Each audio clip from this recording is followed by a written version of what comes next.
Yeah, ladies and gentlemen, boys and girls, welcome in to the 2023 AMA Esport Motocross Championship live here on Start Your Systems and at Esports on Twitch and ESTV. My name is Kellen Brower. I'm sure you guys know me by this point in time because we've been with you all year and we've been with you for several years here covering the AMA Esport Motocross Championship in MX Simulator. This is the premier championship in MX Simulator. The best riders in the world competing on the North American side of the tour. There is European races as well, but you mostly see a lot of those European riders come over and actually race the NA side as well. So this is all racers from all around the world ready to compete here tonight at Fox Raceway for round one of this championship. It's an 11-round championship. We're going to mimic the real-life Pro Motocross Championship all the way through, and of course start here tonight at Fox Raceway. We'll be at Hangtown the week after that and Thunder Valley the following week. But you can keep up with us all season long by checking out RaceFactoryGaming.com or initesports.gg to keep up with the schedule. Or you can just stay with us pretty much here every Wednesday night, and we'll be bringing you guys live action of the AMA Esport Motocross Championship.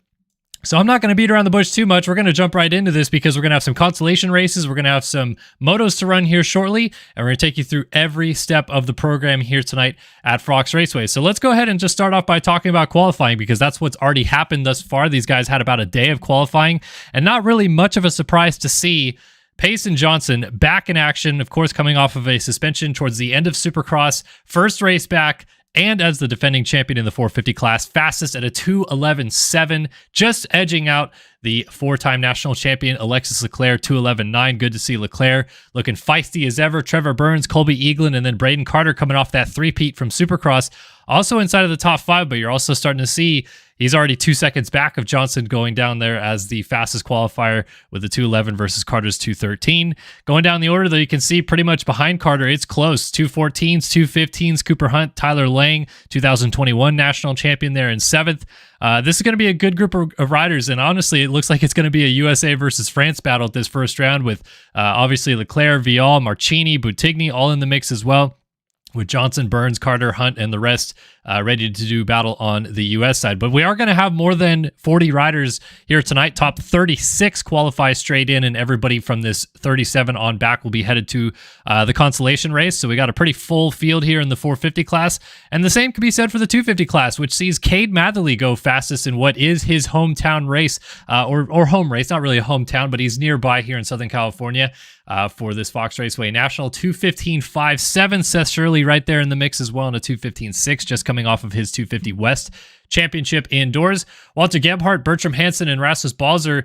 Balzer coming off that 250 East Championship, so fun to see how he mixes up. And then, of course, our reigning champion, Logan Leitzel, down there in P7 with a 2:16.5. So you're seeing this 250 class really having closer times all the way through the top end of the field, top seven within 1 second of each other. So it's going to be fun to see how it shakes down between them. And of course, no championship standings rolling into this thing. We are here at the first round, ready to go racing, ready to rev it up and drop the gate here tonight at Fox Raceway. So if we can real quick, actually looks like we're going to run out of time to do so. It looks like the consolation race is coming up, but we'll kind of roll right into the consolation race here tonight at Fox Raceway and give you guys a lowdown of what this track looks like and really what we're up against here. You can see who's in the motos and everything that's going to go on there. So there's your 450 motocross motos with, of course, Payson Johnson going to the line first as we're just kind of loading in the scripts and getting ready to go racing here tonight. So great to see everybody. Great to have a lively chat thus far.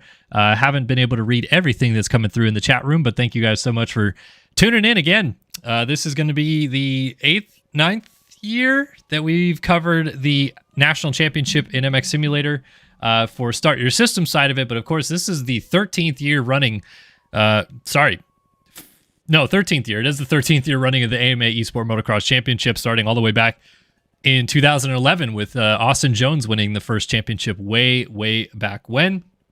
And then, of course, carrying through year after year, we've seen some of the greatest riders in MX Simulator history take to these racetracks and battle it out. Jesse Mullins, Alexis Leclerc, Tyson Fresquez, you name it. They've been out here winning titles. And lately, it's Payson Johnson's show. And we're going to see if anybody can dethrone the reigning champ here this evening and for the rest of the season. But before we race the Fox Raceway National in MX Simulator, we, of course, have to run through our consolation race, which this is more or less a last chance qualifier. Everybody that didn't make it in on time now goes to this race right here, and they'll run a 4-lap consolation race. We're going to start off with our 250 consolation race coming up right here.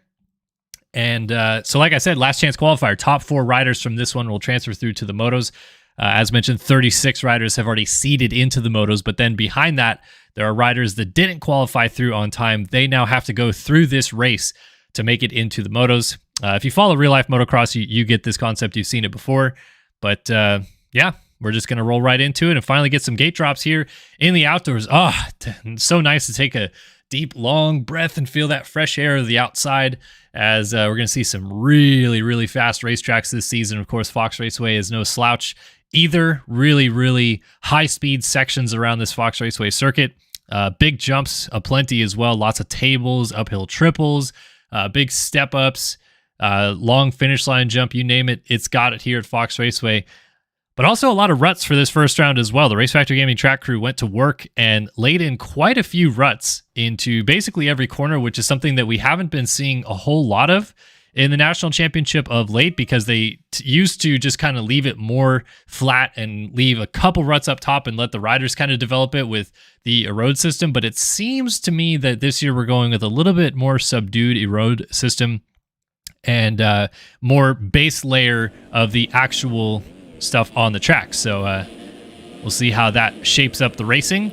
And also, quick shout out to Alex Efforts, because I finally updated my stock model replacement pack after years and years of people begging, most notably my buddy Nathan Zaworski. We got a fresh stock model replacement pack in here, so hopefully the tires look a little bit fresher.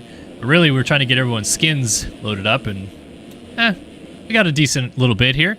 So like I said, this is going to be the consolation race. This is going to be riders 37 on back in qualifying, racing for those 4 transfer positions. And these guys right now are just, I think, on a little reconnaissance lap. Yeah, this is just a parade lap to feel it all out, make sure everyone's in, make sure we're not missing anybody from the gate, and we'll be off and running. So certainly a very rough racetrack here at Fox Raceway. A lot of big choppy bumps, long ruts, and plenty of them to go around. But that's what the great outdoors is all about, man. It's 30 minutes of absolute intense chaos. And quite literally, you will have thumb pump by the end of some of these motos for some of these guys. But of course, we're going to start it all off with the consolation race. 4 riders go through, 4 laps on the docket. And for the first time this season, we're going racing outdoors. Let's drop the gate on the 250 Consi. We are off and running here at Fox Raceway. Into the first corner of the 270. Looks like he was trying to get there first, and he will. Joey Bradstreet coming through the Studio 8 whole shot line with the early race lead out of this consolation race. He's got Tanner Thorson right in tail behind him. Evan Cormack also up there with Rogan McIntosh going to get stuck behind these guys. I think that's Cormack going down and causing a little bit of a holdup. So Thorson moves up into the 2 spot as Bradstreet leads him through on the first lap here. Up and over that big tabletop, and then this huge triple jump in the middle. See a lot of guys getting upside down. Hopefully some dualies tonight here for some AMA Esport Motocross action. Bradstreet leading over the big single jump into the back with Thorson still tailing him on the 91. And you're starting to see just how gnarly this racetrack is before we even really get the road system worked in. You can see how big the bumps are, how much these guys are kind of bumping and hopping around the racetrack. Bradstreet down to the bottom of the hill and back up. Doubling out of that corner, critical on these 250Fs to maintain the momentum. Bradstreet making it look pretty good. Thorson is putting the pressure on. He might have an outside move here at the bottom of the hill. I think that inside line is going to be the move, though. Can you get that step up all the way out of the inside on the 250? Not quite. A little short for Bradstreet. McIntosh putting the challenge to Thorson now for second place. By the way, if this is a little bit too loud with the engine sounds, let me know. Oh, dualies on the tabletop. As McIntosh to the outside now, going to get past actually, or will he pass back? No. Emil Hull going by. So up into third place for the 111. Oh, McIntosh. Finish line jump. Thorson does take over second place once again. And, oh, Hull laying it over on the finish line jump, trying to go down the inside in this corner. See if he makes it work. Look at this. Inside move. And he shut the door in the next corner. He can. He just gets that inside line before Thorson does. And then Thorson slides out. So McIntosh to the outside trying to make the move. Oh, nearly rubbing number plates out of the corner. And McIntosh does move into third place. But these guys are all still in transfer spot for the time being. So as aggressive as they are with each other, might be behoove of them to settle down and not fight each other too much. Oh, and as I say that, Hull goes down. And McIntosh got into the side of him, so McIntosh maybe a little aggressive on the inside, or perhaps that was some incidental contact that will cost a transfer spot, though, for McIntosh as he slips back behind Will Clark. Hull now settles into fourth place as Jace Williams, the District Designs ride, was able to work his way by.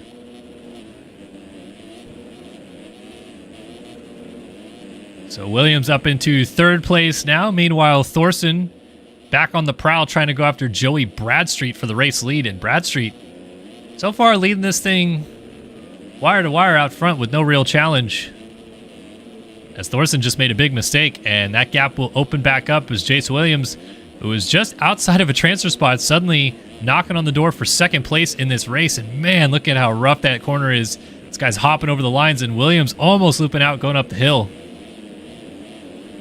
So tricky to manage how much power you deliver to the ground in this game. And if you've never played MX Simulator before and you think, oh, these guys are making it look a little goony, I promise you, these guys are some of the best riders in the world. And if you've never played it before and pick it up, you would quite honestly have a tough time making it a lap around this track at all. It takes a long time to get to the level that our pro racers in this series are at. And Williams, with a nice move around Thorson, has moved his way into second place. So the 147 District Designs Yamaha working his way forward. Now is the next step for him going to be to catch Joey Bradstreet for the race lead. 270 Fantic rider. Just kind of making it look simple out front so far, but got to keep in mind, one little crash right here might put him out of a transfer spot with how close everything is. And speaking of crashing, Thorson just went down out of third. And it was a fall-off crash as well, so that will cost him plenty of time and 3 positions in the end as he slips back to 6th. Tyler Blowers has gone by on the 746 into 5th. And a new face, Nick Niles, into the transfer spots for Verb Moto, the 551 ride.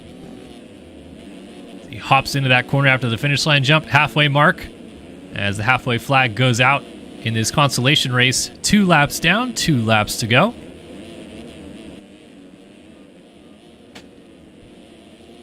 Is that another rider down? It was Jace Williams coming out of second place.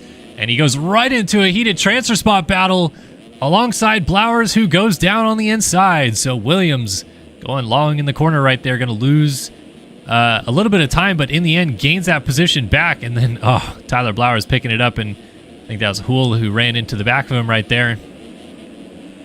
So Will Clark gained a position, but it is Williams in the final transfer spot.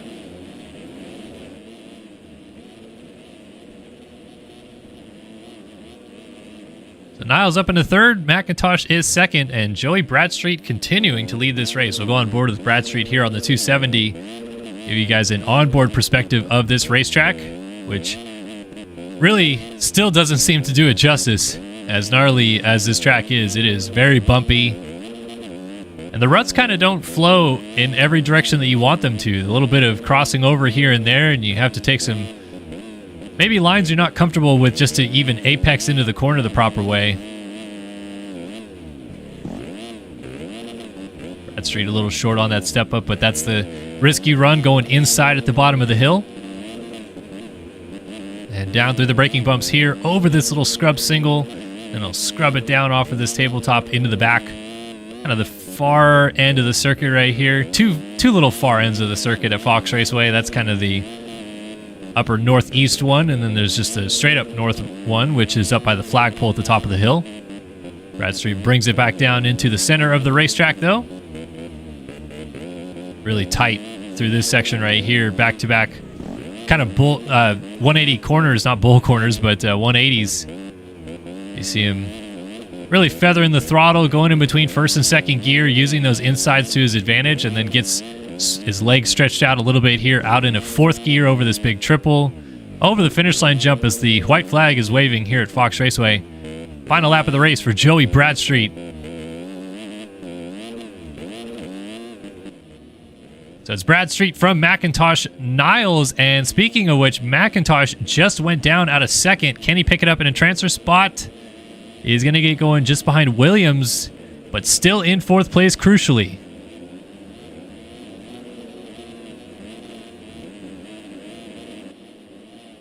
So Williams moves up into third, McIntosh fourth, and it's up to Will Clark or perhaps some of these riders back here like Grimes Blowers or Bryce Summerall to make that last-ditch effort to get into the transfer positions, which McIntosh is currently in.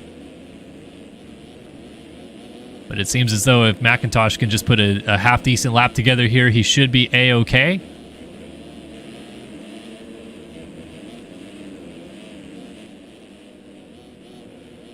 Big scrub off of that tabletop. Then up and over this triple in the middle.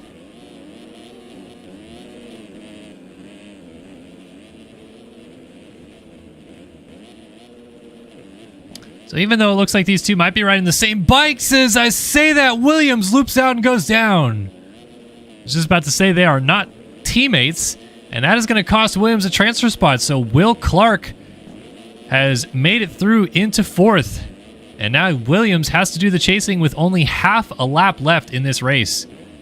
And he has really got to go to work quickly here to make that time back.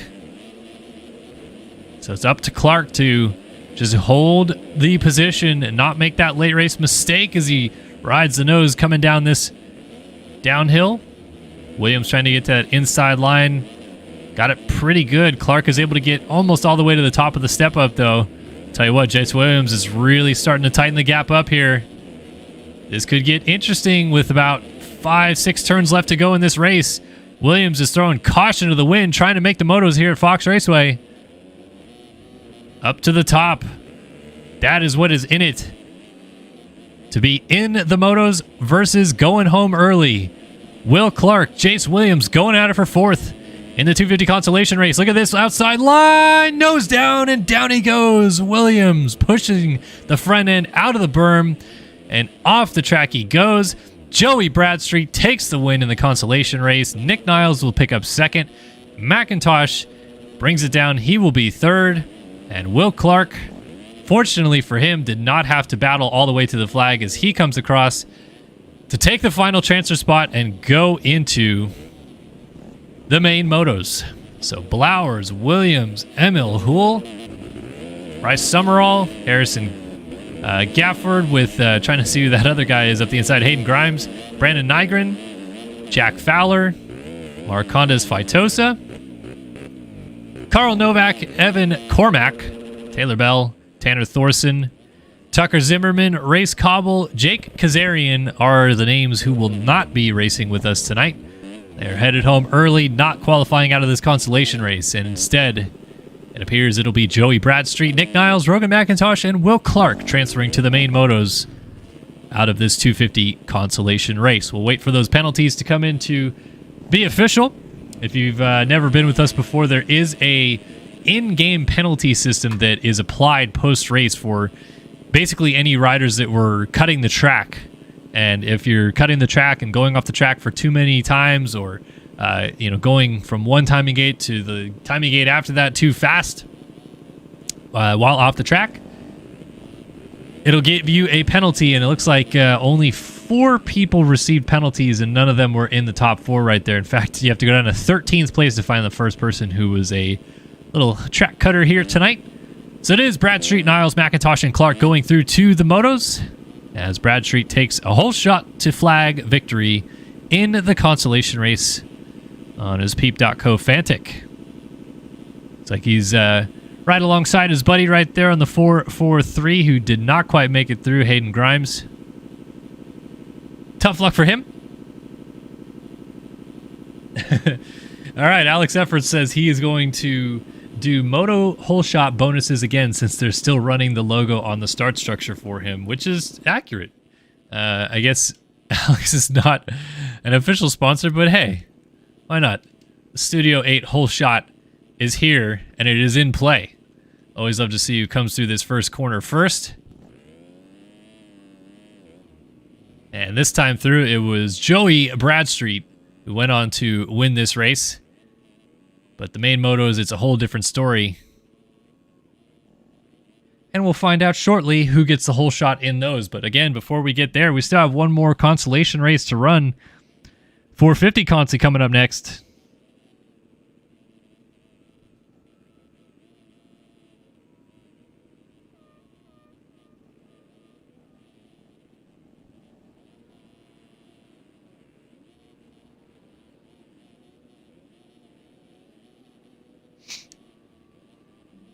So we'll see that official lineup come through in just a moment, and we'll be going racing very, very shortly. I'll just come back in studio and hang out with you guys for a minute. We'll jump back into our intermission screen. What is up, folks? Kellen Brower in the booth, checking on a couple things in the chat room, and also checking on a couple things in the Discord. How's everybody doing tonight? Great to see a whole host of fun, friendly faces in the chat room, as we usually do.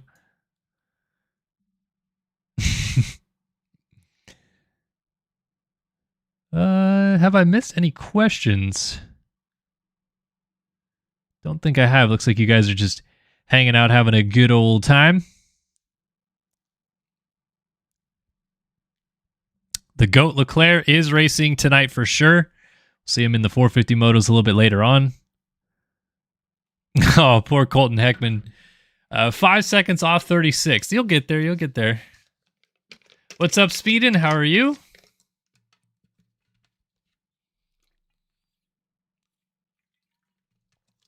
Miko wants to know, how possible do I think it is for Shimoda to win outdoors? I mean, I do think it's possible. I watched him ride at Glen Helen on Thursday and Paris Monday this week, and he looked solid for sure. I think it's going to depend on how quickly he gets the ball rolling, because last year, by the time he really figured it out, it was a little too late. But if he can start off strong, I think he's immediately a title contender, no question. Definitely race-winning speed, and definitely down the stretch will probably contend for moto wins on a consistent basis. But we'll see how he starts out. All right, Mr. Ducky TV finally made the stream. Good to see you here. MB Racing, Scotty McGrady's here. Anthony Pachone. Uh-oh, Ezra Lewis is getting nervous, folks.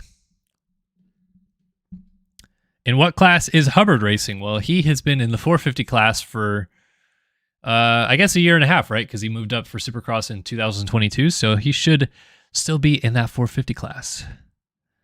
How did Masterpool look? I don't know. Didn't see him, so we'll see him probably at Fox Raceway tomorrow, though. There is going to be a media day that I'll be attending, and I plan on going live on Instagram late afternoon tomorrow with Donnie Rotomotor Southers, and we'll talk about what's going on at the racetrack, as I will be there watching as these guys ride around.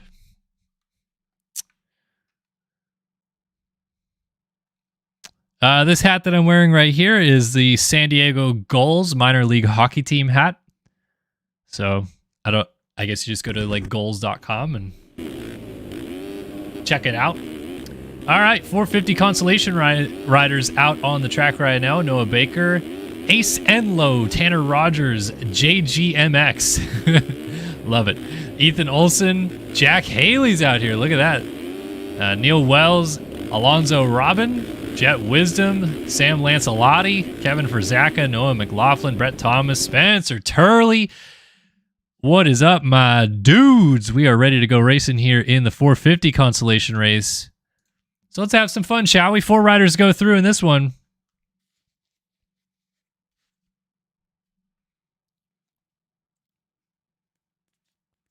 Let's find out who they are. A little bit more of a contingent in this 450 consolation race than we had in the 250 class, and it is get nervous time for these guys. 4 riders go through. Here we go. It's the 450 consolation race at Fox Raceway. Well, we watched the right guy going into the first corner as Tanner Rogers let him in, but then he went down and Jack Haley comes out with the Studio 8 hole shot in the consi. No surprise to see the big number 2 out front, as we've seen him race many a times over the years in the main motos and win motos as well. So no slouch leading these things, but consolation races may be a little unfamiliar for him. Aaron Rockefeller, Adam Holman's up in the consi this week, as is Kevin Verzaka, and they are in the top 4. Early on, we got guys upside down. That's Alonzo Robin on the impact back there, getting sideways. Spencer Turley right behind him. Nick Langstrup. Tanner Rogers picking himself up in 8th. Casey, I think that's Casey Ohlert right back there as well. Sam Lancelotti. The 120 ride back there, and they're all chasing Jack Haley, who looks like he is on form already. So I wonder if this is a little bit of a case where Haley didn't quite get a lap time in, or maybe he wasn't signed up on. A little bit of a surprise to see Adam Holm in the mix, former world motocross champion in this game, and the runner-up in 2018 Pro Motocross in one of the most titanic title fights of all time between himself and Alexis Leclerc. And funny enough, they are now teammates on that Phils.com program. So life has a way of coming around. Those two definitely were not friendly at one point in time, and now they're teammates. Back to 4th place, it is Verzaka on the bubble, and he's dealing with some pressure. Nick Langstrup on the exclusive ride is getting into the mix and challenging. So Langstrup coming out of the 5 spot right now, pushing up to Verzaka on the BPC number 48. You can just see already these guys hopping around a bunch, and the track will reset every single time the server restarts. So this is the fresh version of the track. The ruts that were dug a little bit deeper from that 250 consolation race do not matter anymore. The track is back to its base setting, basically, and then it'll dig out a little bit more as these guys go around. So we'll really see the track at its worst form towards the end of probably the 450 motos, because the 450s will dig it out a little bit more than the 250s will. But really, past that 30-minute mark of any moto we see tonight, the track should be pretty chopped up, pretty worn in, and hopefully we see lots of different lines being utilized. As even right now, guys are kind of searching around. No one seems to be funneling into, all but maybe 2 or 3 main lines, but not one clear as away runaway main line. Is look at this, Verzaka is going to get Langstrom up the inside to try to pass him to the outside, but then Verzaka shuts the door, and meanwhile, here comes the 40 of Rogers. So this is 5th and 6th on your screen right now, and they are right there in contention, battling for this final transfer spot. In fact, Langstrom might have the inside line and will take it away. Verzaka coughs it up, and Langstrom goes up into the 4 spot. Oh, and as I say that, he goes down on the inside tough block. Jumping down off the top of the hill, though, Rogers will take advantage. And off track was Rockefeller, so Rockefeller slips back to the 4 spot. Verzaka up the inside trying to get by. will do so at least momentarily. They're still side by side coming over the triple. Dualies. Rockefeller not quite kicked out enough. But look at this, outside to in this corner here. Frizaka fighting back on the outside here. Is look at Rockefeller almost makes the pass on Thorson. Might actually get it done. Rogers, I keep saying Thorson is Tanner Thorson in the other race, but it's Rogers in this one. And they're just going back and forth, side by side. Up to the finish line jump. Big old scrub there for Rockefeller. Over the finish line jump. Neither really big scrub for either of them. So which line works right here? They're both trying to go kind of for the same one, and Rogers gets it to maintain that third position. So Haley is checking out front. 2 laps down, 2 laps to go. And he is off and running. Adam Holm is settled into second. And the battle continues behind Rogers, Rockefeller, Frizaka, Wisdom, and Casey Ohlert coming through.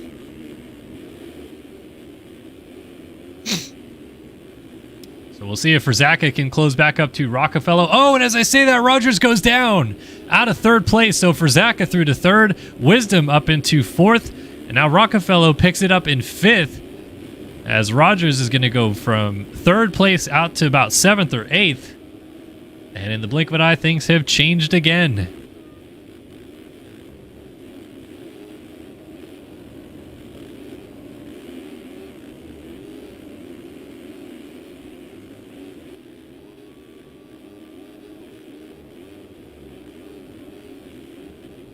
Oh, Frizaka, a little slide out through the corner right there, having Wisdom close up on him. So while Haley is pulling away at the front of this one, Adam Holm is sneaking away from this group, only to the tune of about 4 seconds, but definitely not within striking distance of any of these guys. Oh, and as I say that, Rockefeller now goes down. Ohlert is going to go by, as will Robin and Rogers. And Rockefeller regroups behind them as Langstrup at the top of the hill goes over the top. Alonzo Robin, big step up to the top of the hill now, right behind Casey Ohlert. And Frizaka all over Jet Wisdom in a battle for third place. So let's go on board with Frizaka and see what these battles look like on board.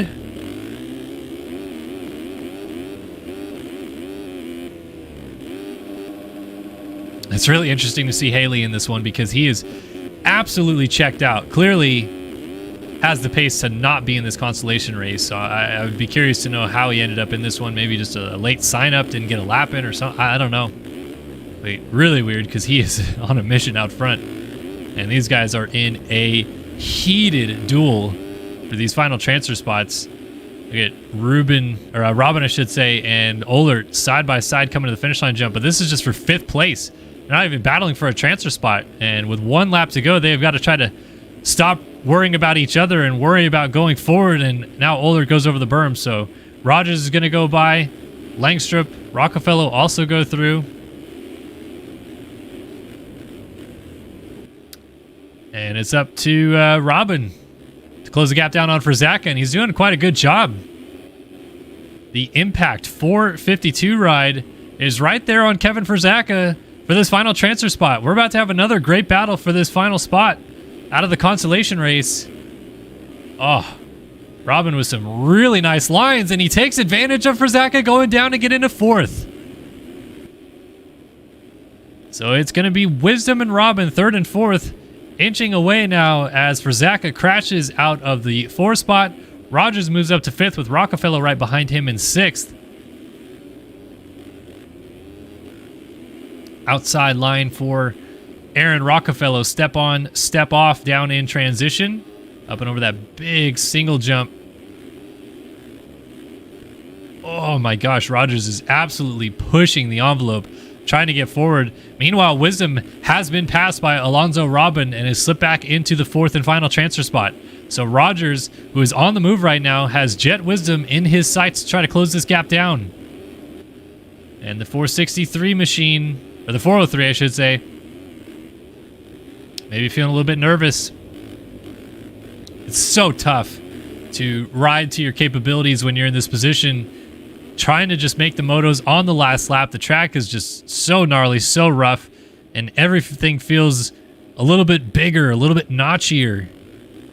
And Wisdom has got to try to hold on for about 5 more corners here to bring this thing home. Meanwhile, Jack Haley takes the dub in the consolation race. He's going through to the motos. Adam Holm looks to be joining him. Alonso, Robin, and Jet Wisdom want to go through as well, but Rogers is making this last-ditch effort, hoping for a late mistake out of Jet Wisdom, and it doesn't look like he's going to get it. Wisdom really solid here on the brakes. 2 corners to go. Inside rut. Into another one. Uh-oh, Adam Holm is down. Alonso Robin goes by him. Jet Wisdom down to the line. Looks like he will beat Tanner Rogers by a nose. It'll be 1.2 seconds at the flag as Wisdom crosses in 4th. It was Holm 3rd, Robin 2nd, and Haley with the win in this one. As Rogers just misses out. We'll have to wait for penalties, though, and see if that changes. So Casey Ohlert 6th, Rockefeller 7th, McLaughlin 8th, Kevin Verzaka in 9th. Nick Langstrup will go down to the flag, and Ethan Olson crosses in 10th, Cunningham 11th. Langstrup crosses in 12th, just ahead of Cunningham, or excuse me, just ahead of Spencer Turley. Sam Lancelotti, Brett Thomas, Gustavo Naviga, I think is how you say that. Zach Fisher, Kyler Smith, Line Police, not sure what that means. Ace Enlow, Neil Wells, JGMX, Noah Baker, Eduardo Simos, Will Canal, Keegan Riley, all missing out on the motos as well. So their nights are going to officially end right here, and we will not see them in the motos as we wait for those penalties to come in to officially cross this off the list and move into the motos.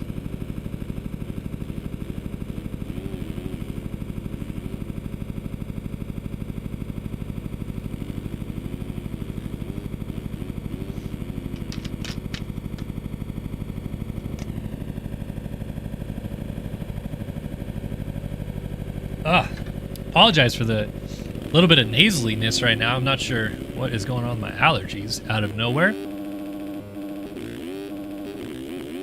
All right, penalties are in, and our top 4 stay the same. Haley gets the dub ahead of Alonso Robin.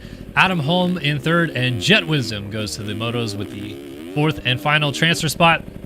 Bummer deal for Rogers not making it through, but that is just the way the cookie crumbles.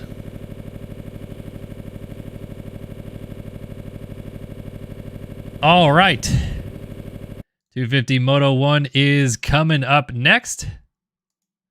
We'll have that in just a moment, but we'll jump back into our intermission screen for the time being and hang out with the chat room for a little bit, catch up with what's going on here.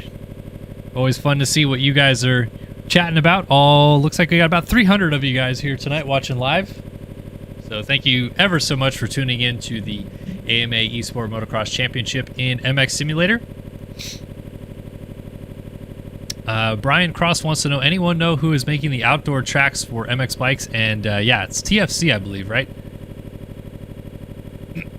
So TFC gonna be making them tracks. What time will you go live on the account, yours or RaceFactory? It's gonna be on my account, but I think, so tentatively the plan is tomorrow there is 4 sessions of riding at Fox Raceway. 450 factory, 250 factory, 450 privateer, 250 privateer, and I'm going to go live in the middle of all that. So I'm thinking it's going to be around 3 Pacific, 6 Eastern tomorrow, but just keep an eye out on Instagram. I'll be posting story updates on my Instagram most of the day. And then on Saturday, the hope is that we're going to do like a 15-minute IG live pre-show on RacerX's Instagram. So keep an eye out. Like 15 minutes before the motos on, well, I guess like 30 minutes before the motos on Saturday, we might do some IG live stuff. So we'll hang out and chat and get the scoops from the track. All right, let's see. Who's the fastest qualifier for this 250 moto? It was Cade Matherly, fastest qualifier. I'm doing well, 327. Thanks for asking. Max Mansky wants to know who's the potential dark horse for the 250 championship. Look, I think people are sleeping on Tom Vial too much. I know that that's not a dark horse because he's the reigning MX2 world champion, but I think because Supercross happened and the ways that he was riding in Supercross didn't really fit the narrative of how good he might be, I think people are writing him off, but I think that's not the right move. I think he's going to be pretty darn good outdoors. bark a hot lap. It'd definitely not be a hot lap for me, that's for sure. All right. 250 Moto 1 coming up, and we'll be bringing it to you guys. What do you mean you want to see the track? It's right there. There it is. It's on all of its glory. I can show you right from my upper right-hand corner of the screen window. There's a corner down there, and then they go up to the top of the track, kind of over that way a little bit. Who's the defending 250 MX champ? In MX Simulator, it's Logan Leitzel. If you're talking about real life, it's Jet Lawrence, but Lawrence is moving up to the 450 class. So, yeah. Well, Heckman thinks J-Mart's going to win the 250 championship. I mean, I could say that that's a potential.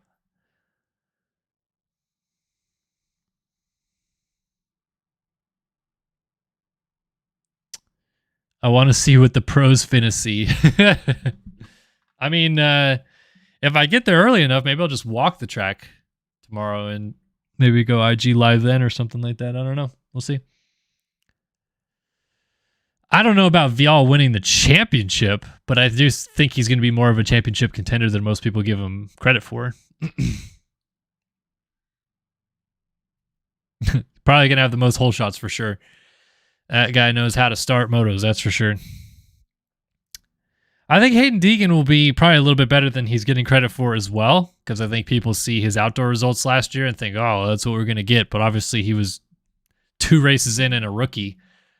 I think he'll probably be like hovering around top 5 and has the speed to win motos, but I think he's going to have to like figure that out first. I don't think he's just going to go bam and I win motos. Like, it doesn't just happen overnight, in my opinion. Enzo Lopes winning. Oh, yeah. Matt Burkeen, 450 champ. Thank you, Devin Davis, for the $10 donation. Welcome to the great outdoors. Indeed. Always loving the great outdoors. Vial goes 1-1 with this weekend. Maybe.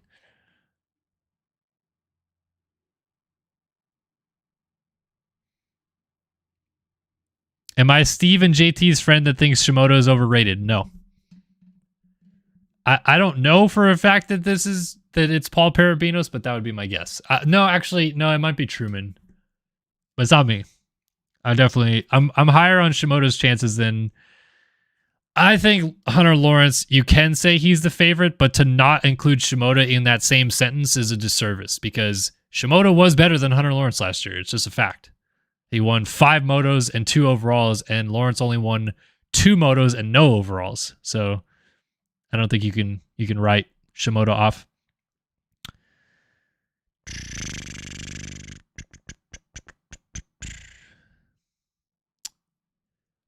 Let's see. All right, finally got loaded back in. ENMX, thank you so much for the love. Very kind words of you, good sir. All right, folks. Enough of all that riffraff. Let's do some MX Simulator racing. What do you say? 250 Moto 1 is out there ready to go. Walter Gebhardt is here. Bryce Whelan, Will Clark, Matthias Janis, Lucas Brune, Rogan McIntosh, Timmy Briscoe, Tyler Nichols. There's your defending champion, Logan Leitzel, on the 1. Phew. Always love to see a good Suzuki.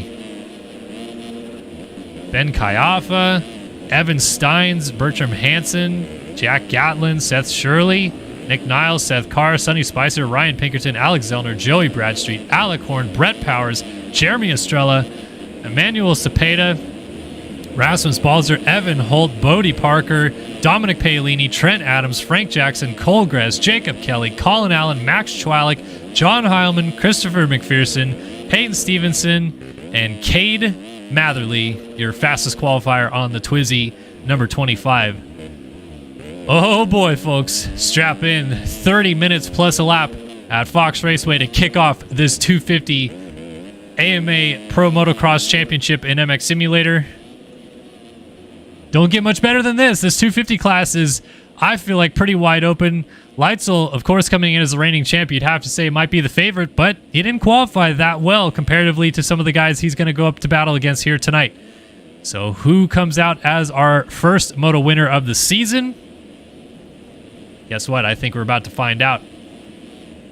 And this is the best part of the season right here. The anticipation, the hype buildup, all the talk that everyone has had since Supercross ended in this 2-week little break.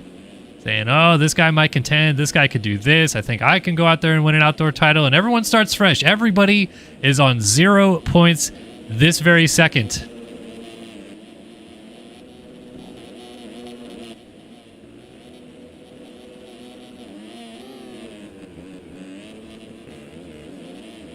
All right, what are we waiting on here? Not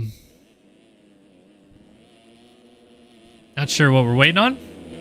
Well, we're waiting on something, and we're watching Cade Matherly rip around the track. Why don't we just watch him shred in first person for a little bit?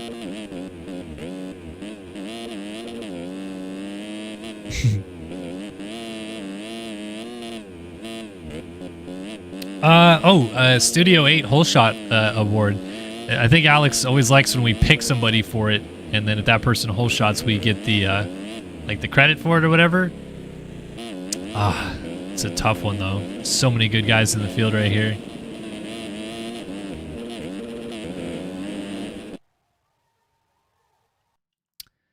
I am gonna go. You know what? I'm just gonna say Logan Leitzel. I'm gonna be easy this one right here, right? We'll say Logan Leitzel for the Studio 8 Hole Shot Award. And we'll see if I'm right in T-minus about 20 seconds, folks. Strap in. It is time to kick off this 2023 AMA Esport Motocross Championship in MX Simulator. 30 minutes on the clock. 40 riders on the gate. Cade Matherly went to the line first. Let's see if he can get the hole shot, or will somebody else break through? It's the first 250 moto of the season. Let's go! And that land rush is seeing one of the Yamahas get to the corner first. It's not going to be Leitzel. He's going to tuck to the inside, maybe be about second. Seth Carr, the Covenant number 13, picks up the Studio 8 Hole Shot Award for the first time this year. It's Carr with Shirley in second. Leitzel around the outside in third, trying to take over the 2 spot, but he'll settle in behind, and he's going to try to move back into third. Is up the inside. Actually, Leitzel dealing with pressure. Is Shirley going into 2. Tharp moves up into third, but they're all chasing Seth Carr on the first lap of the race, up and over this big triple jump in the middle. So a better start for Leitzel than it looked like he was going to have. He did a great job tucking to the inside, but Carr just controlled it all the way into the first corner and out to get the hole shot, but he's going to lose the lead. Seth Shirley, fresh off his 250 West Championship, takes over the race lead at Fox Raceway. TSCZ Productions, Takatoji back, number 44 out front. So Carr settles into second place behind him. And then you have Tharp on the 20, mixing it up in third, but the battle for the lead is still on. Carr wants to go after Shirley for the lead. He's going to try this outside line. Doesn't quite work as Shirley goes defensive. Look at that, kind of hopping down the hill, and Carr a big off at the bottom, tumbles down the hill, and he goes from the lead to pretty far back because he's going to lose a lot of positions early in this race. So Shirley, off the top of the hill in the race lead, has his teammate Tharp tucked in right behind him, and then that big red number 1 of Logan Leitzel tailing back in third place. So this little trio already starting to establish a bit of a gap out front, and this is exactly what Takatoji and TSCZ Productions were hoping to see. 2 guys on this team out front, combined forces, and Shirley picking up right where he left off of that championship. It was such a stressful championship run to get that 250 West title clinched, and that last round of Supercross, I don't think he would love to relive again, but the emotions afterwards probably were pretty solid, and the celebrations, no question, were all time for Shirley, but he quickly wiped that off and got ready for outdoors, and clearly no Supercross hangover thus far, right to the race lead. But under pressure, Tharp to the inside might steal the lead away, side by side into this corner, and Tharp goes to the lead. So Braden Tharp, third different leader in basically the space of 1 lap, because we are on lap 2 now, but we're finally back to where the start line is. It was Carr with the hole shot. Shirley led over the line, and now Tharp leads as we begin the first full second lap of the race. So Tharp, Shirley, Leitzel, 1, 2, 3. Now can Leitzel go to work and get around Seth Shirley on the number 1 machine? Get a view from back here of what it's like to tail our early leaders.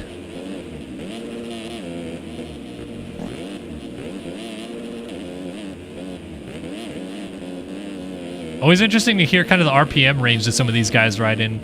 My 250 days, I was wide open way too often, slid out a lot because of it. But you can see Leitzel purposely riding 4th and 5th gear a lot, really lugging the bike out, but it's still decent momentum as long as you can carry that corner speed. Wonder what gearing he's running, though, to make it sound still pretty smooth. He might be running like -1.1 by the sounds of it. Off the top of the hill and down into the bottom right here. Leitzel kind of losing touch with Shirley, who is going back after Tharp for the race lead. Trying a different line right here. Outside, off the top, dropping down. Nothing doing right there just yet, but you can tell he is not wanting to let his teammate continue to lead this race. He's going after the 20.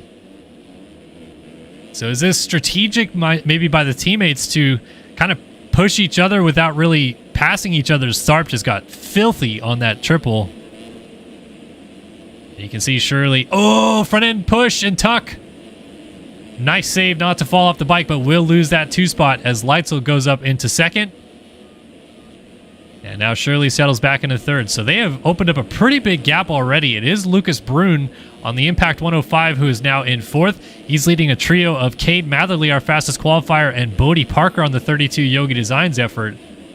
So these 3 riders kind of in a battle of their own. They got a little bit of a gap back to Hayden Stevenson on the 84 in 7th place, and then Alec Horn on the 46th in 8th. Ben Kayaffa on the 354 is in 9th, and Sonny Spicer on the Dynaco ride rounds out our top 10 early on in the runnings here.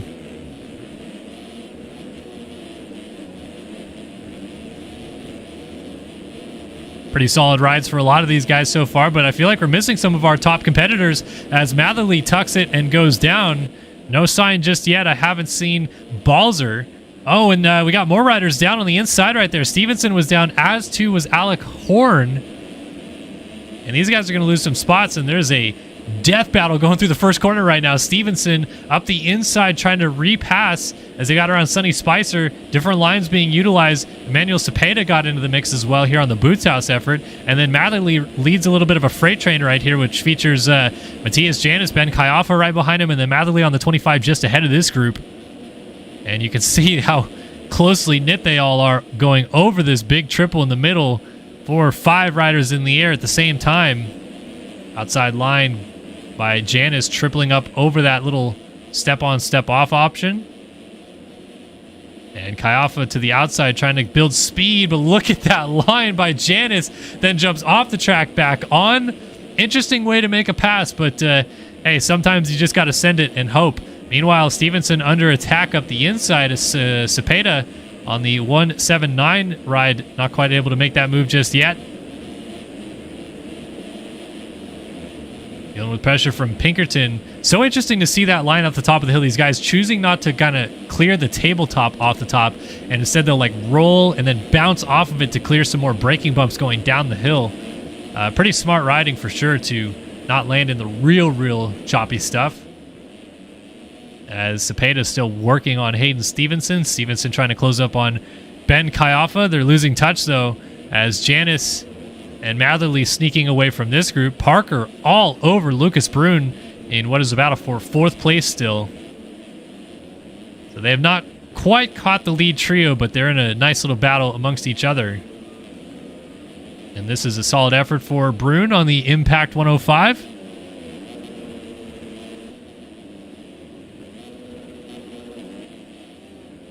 Up and over the finish line, jump onto the 4th lap of the race. 7 minutes have come and gone. 23 minutes and a lap, or in 2 laps, I should say, still to go. If you're just joining us for the first time on the AMA Esport Motocross Championship in MX Simulator. This is a 30-minute plus 2-lap 250 moto number 1. We race 2 motos each on the day. 250s will have their first moto right now. Then we'll jump over to the first 450 moto after this. And then we'll finish off with our second motos of the 250 and 450 class respectively to crown overall winners on the day. And right now, Logan Leitzel has assumed the race lead, so Tharp crashed it away. Shirley with the front end tuck, and Tharp at some point went down because he's 5 seconds off of Leitzel. And the defending champ picking up where he left off last season, leading and pulling away. He was so good in this 250 championship. I think he wrapped it up 2 motos early, if I can remember correctly. And now he is on his way to trying to pull it away and win the first moto of the season on the heels of his win last year. So we saw him move up to the 450 class in Supercross, did Leitzel. Little in and out, kind of hit and miss year for him. Had some good results, but also missed some races and had some tough main events. I don't think any of it really went the way he wanted to, so I'm not sure if this was a decision all along that he was going to move back down to race the 250 and defend the number 1 plate, or if this was really just he wasn't having as much fun on the 450, wanted to go back to the 250 class. But either way, so far, it is proving to be the right decision, as he's making it look really easy right now out front, pulling away from the rest of the field. Still Shirley second, Tharp third, and then Brune now has a bit of a gap established. Matherly has gotten around. Who did we have up there? Yeah, it was Bodie Parker, excuse me. So Matherly got around Parker. He's up into 5th now. Just made a mistake right there. Parker trying to fight back, and Janice off the tail end of them, so we'll stick with this battle for 5th place. Cade Matherly and Bodie Parker.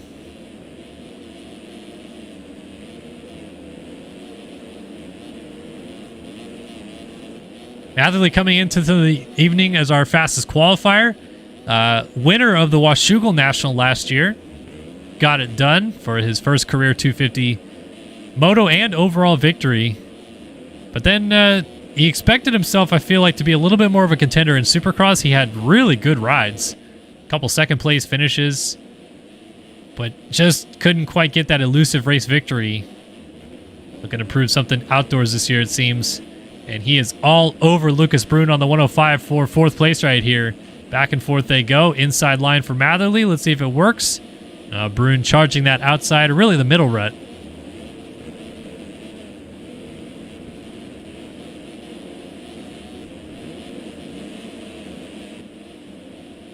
Good little 3-rider train right here, though, with just off the back of this group is still Matthias Janis, so it's kind of a 4-rider train. I feel like Matherly's just trying to size something up here on Brune. Hasn't quite got the trigger pulled just yet to make the pass. But he's searching around for some option lines. Look at this inside here, and Brune goes down on the outside, so it doesn't make a difference anyway.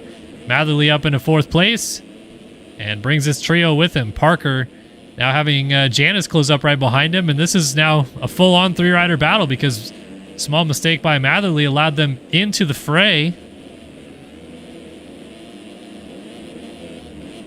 And jumping off the top of this hill right here into those big braking bumps. Good run for Janis, but Parker shuts the door. Janis and Parker going to funnel into the same line right here. Parker's making a few mistakes. So Janis is seeing those happen and is trying to seize the opportunity. Might do so right here. Up the inside to the back end of the track. And Matthias Janis moves up into 5th place. A nice move for the District Designs number 14. Rounding out our top 5 now as Matherly continues to roll in front of him. Battle for 2nd place is on. Seth Shirley versus teammate Braden Tharp. Tharp looks like he has been inching up to the 44 machine for several laps now. Finally gets there and immediately goes into a battle for this position. Outside to in, inside to out. Works for Tharp, who passed Shirley up the inside of that corner exit on the 2nd lap of the race. Now on the 6th lap, uses the outside to get it done. And Braden Tharp looks like he is on a mission to try to charge back to our race leader, Logan Leitzel. Back in the 2nd place he goes. Now the question is, can he outright catch Leitzel, or is he going to need some help?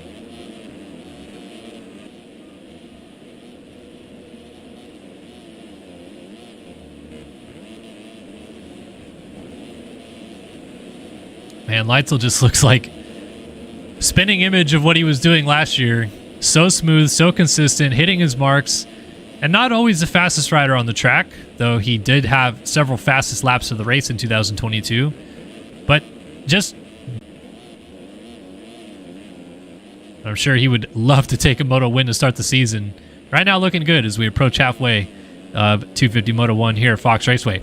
Tharp second, Shirley third, Janice fourth, and now Parker back into the top 5. So they have both moved around Cade Matherly, who it appears has gone down and is now 6th.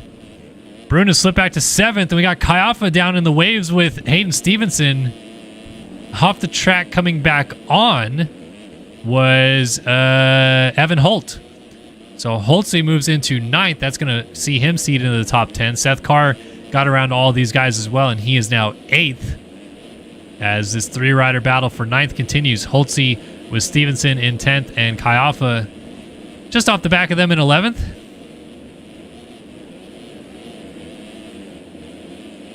Always fun when you have 3-rider battles because it just adds an extra dynamic that you don't normally see when just 2 riders are going at it. Of course, you can see 2 riders, they split lines, they go here and there trying to figure it out. But if you're Stevenson, you're doing 2 jobs at once right here. You're trying to figure out lines that allow you to get closer to and maybe pass Holtzy ahead of you. But also you have Kaiafa right behind you looking to take advantage of any small mistake or any missed line and pass you instead. So it's a tough game and a tough battle to deal with. If you're Stevenson in this situation, all you can really do is just kind of focus on Holtzy ahead of you and treat that as your sole battle. And if Kaiafa gets close enough, then, you know, maybe he passes you and you follow him and you figure out his lines. Then you go pass him back and then you go get Holtzy and you just kind of slowly move up the train. I think more than anything, though, the last thing you want to do is follow in this situation, because if you're right behind Holtzy and he makes a small mistake, you go with him, and all that time you were picking up and gaining, you lose in an instant, and you don't gain any positions, you lose positions, lose time. So you can see that Stevenson he's searching around a little bit, but right now kind of following. It seems like there's some main lines developing as we go through the mechanics area right here. Holtzy hopping into that corner. Ooh, Stevenson exited that rut a little early. So we have just now crested the halfway mark, and as this gap looks like it is now opened back up, Kaiafa closing on Stevenson, but we'll get back to that battle in a minute. Let's go ahead and give you guys a run through the field here tonight. And this one's brought to you by RaceFactoryGaming.com to start off our season. So shout out RaceFactory for always putting on this series, making the tracks, and making us some entertainment to watch every single week. Logan Leitzel, the Yogi Designs defending champion, out front here at Fox Raceway, leading the way from Braden Tharp, the TSCZ Productions, backed by Takatoji number 20. His teammate Seth Shirley on the 44 rounds out our podium positions for the time being, and we'll see if that remains the status quo for the remainder of this race. Matthias Janis, District Designs number 14, is up into 4th, with Cade Matherly on the Twizy 25 in 5th.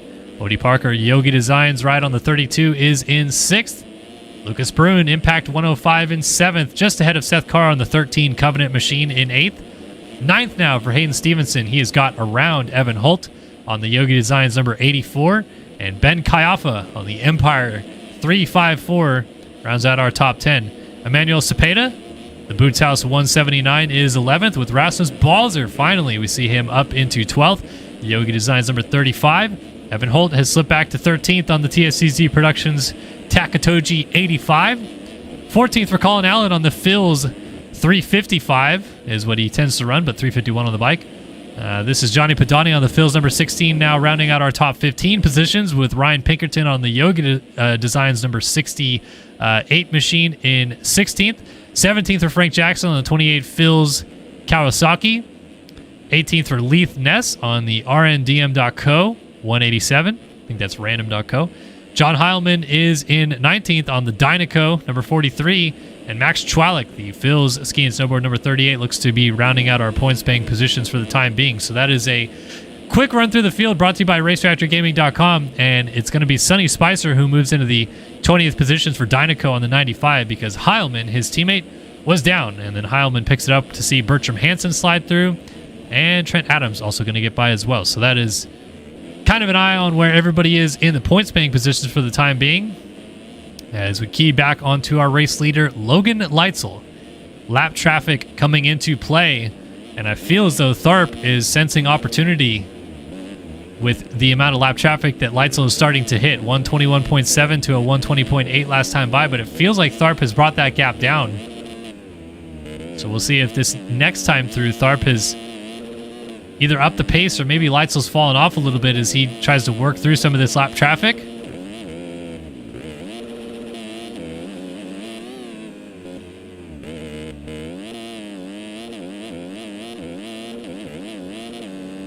So it does feel as though Tharp is the fastest rider on the track, but it kind of goes back to what we talked about with Logan Leitzel earlier on, is that he's not always the fastest guy, but he's certainly so good at riding consistent motos, hitting his marks, doing the same laps, honestly, is another key component of it as well. You just get that consistency factor. I feel like Tharp is really laying the hammer down here and trying to close that gap down. So let's get a lap time check as they come over the line right here, and Tharp lays in a 2:22.1 versus a 2:23.2. So that was a little bit more than a second faster than Leitzel last time by.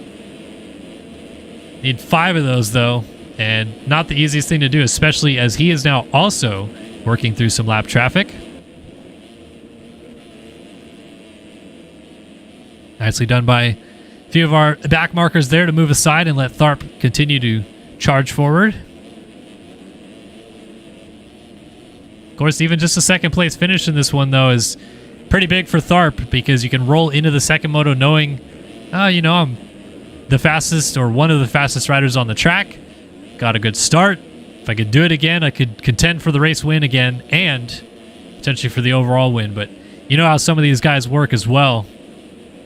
All you see is the one machine and the one position ahead of you and just want it so bad. And Tharp is inching up again, under 4 seconds now, and a little bit back over 4 seconds, but he keeps bringing that gap down. He's doing some pretty gnarly lines to do it.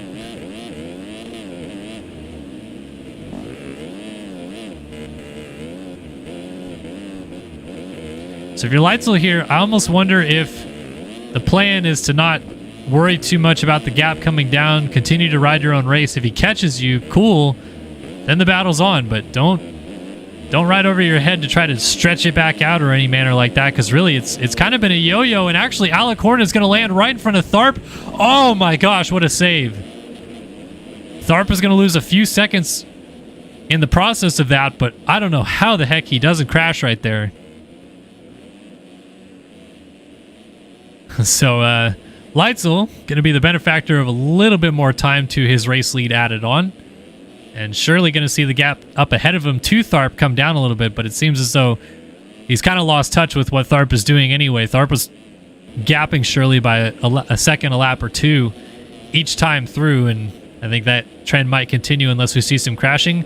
Pretty remarkable, the lead, though, that these guys have opened up on the rest of the field, because Matherly here is in 4th place, and he's, I don't even know, 20-something seconds behind, 27 seconds behind 3rd place right now. So clearly our front 3 are on one in this first moto.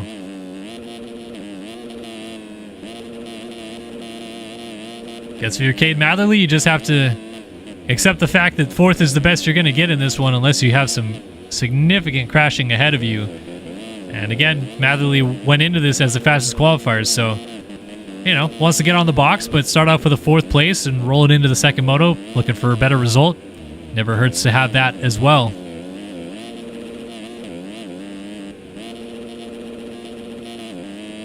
.24.2 last time by. So yeah, Tharp lost, in the end only lost a little over a second in that Soiree, but was certainly closing on Leitzel, and then it just ballooned out quite a bit because of that run-in with Alec Horn, who Horn was trying to get out of the way, to his credit. I don't think he was intentionally blocking him or anything like that, but unfortunately sometimes that's just the way it happens when you get involved with lap traffic. So Tharp changing up his line outside, but that doesn't work either, so he goes through some hay bales and has to go back to the drawing board again. Leitzel's just making it look too easy out front. More lap traffic will factor in this race, though. We still have 7.5 minutes plus 2 laps to go. Plenty of time for Leitzel to have a few problems, few run-ins.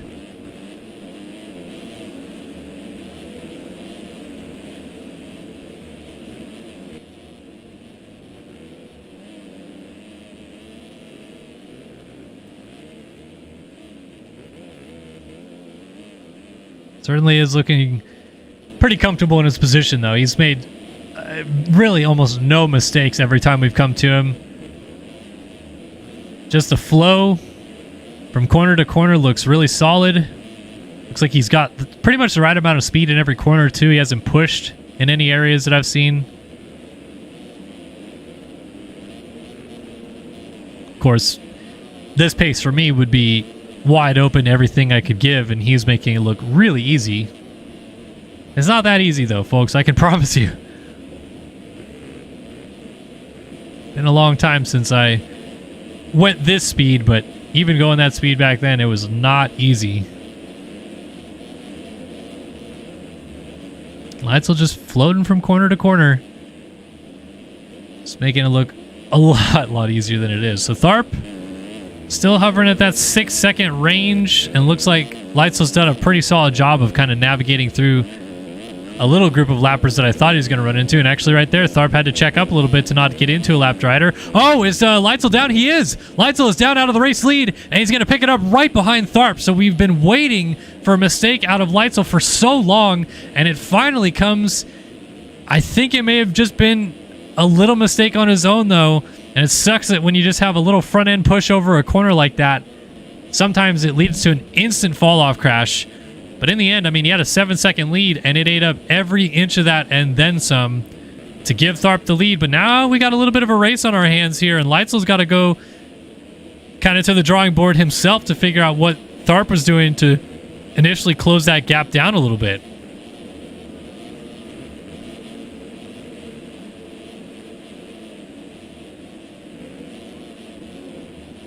And if you're Tharp, you just inherited the race lead. And you're just like, all right, cool. This is what I've been building for this entire moto at this point. Now, can I settle back into a pace is the question. Instead of pushing and making all those little mistakes that he was making. Actually, Leitzel's down again. On the inside right there. I saw him come into that corner a little bit hot, so he might have been on the brakes just too long. Front end tuck, down he goes, hits his head on the inside tough block, and instant fall off crash again. So two weird ones in the space of one lap for Logan Leitzel has gone from leading this moto to about 12 seconds off the lead as Tharp is grabbing this thing by the horns and trying to run with it. So now if you're Leitzel, got to be careful. Another few mistakes or even a crash, and Seth Shirley's going around you as well. Just when we thought this thing was in hand for Logan Leitzel down the stretch, and he has tossed it away. Other lead, Janice and Seth Carr pretty much nose to tail for fourth right now. Not really a battle, though, because there's just enough space between all of them that no one's close enough to try to make a lunge or get too good of a drive to make a pass. But you can see it feels like Janice is closing that gap down, and Carr is just hovering back there, hoping for the opportunity to pounce if they get into each other, perhaps.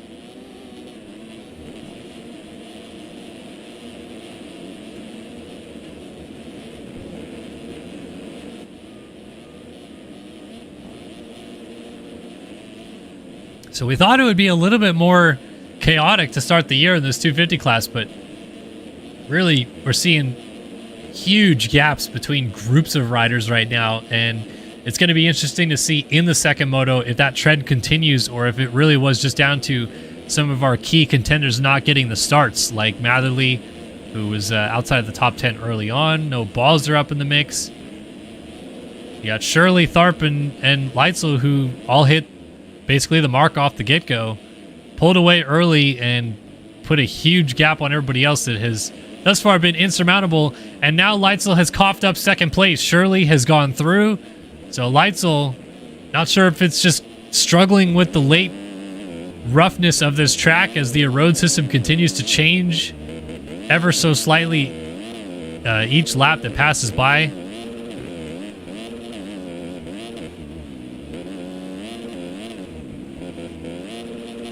Hopping down into the ruts here, though. Still pushing, but a 2:41.6 in the middle of winning a moto is the least ideal time to throw one down. This track is absolutely brutal, though. I'm getting thumb pumped just watching these guys work it.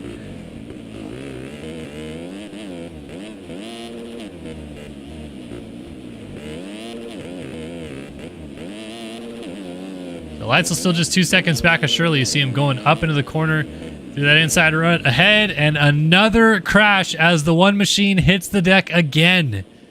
That one was, you can see those ruts just before they start have two huge notches in them.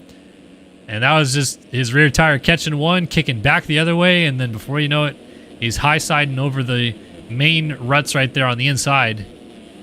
So now this is Tharp's race to lose, really. I mean, he's got a pretty well-established gap on his teammate Shirley that he worked basically the whole second half of this motor to get.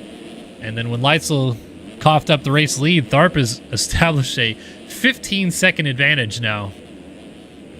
How quickly things can change.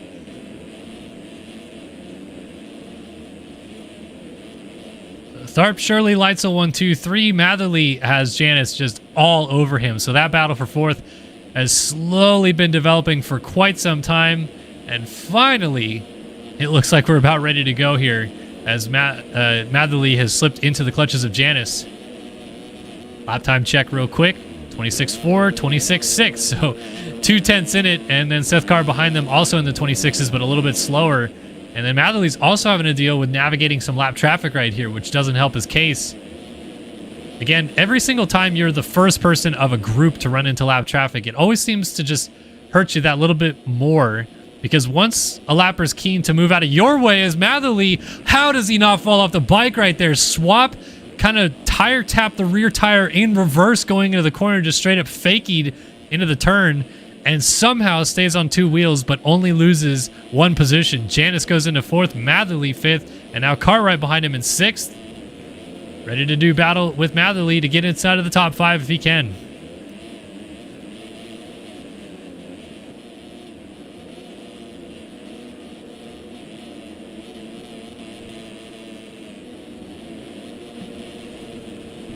Matherly trying to hold off Carr, charging down the inside right here. Oh, Matherly off the track. Rejoins, still in position. That'll be definitely some penalties added post-race to his total race time. But for the time being, he's just trying to hold Carr behind, and Carr just doubles up the inside into fifth place. Beautiful pass by the Covenant number 13. Oh, and Matherly, down he goes. Just tucked it into that corner and instant legs off crash. Pushing a little too hard into the berm right there. So he will most likely settle into sixth as time has expired. So the 2-lap board is out, and our race leader Tharp is checking in right now. So 2 laps to go this second. Matherly back here in sixth. Then Stevenson seventh. Frank Jackson has slipped up into eighth as he laps teammate Alec Horn. Lucas Brune is in ninth behind him and has a little bit of a challenge from Ryan Pinkerton, and Pinkerton has Max Chwalik closing up. So Chwalik, another name with some serious raw speed that we often see, trying to close late to get into the top 10 right here. He's in 11th.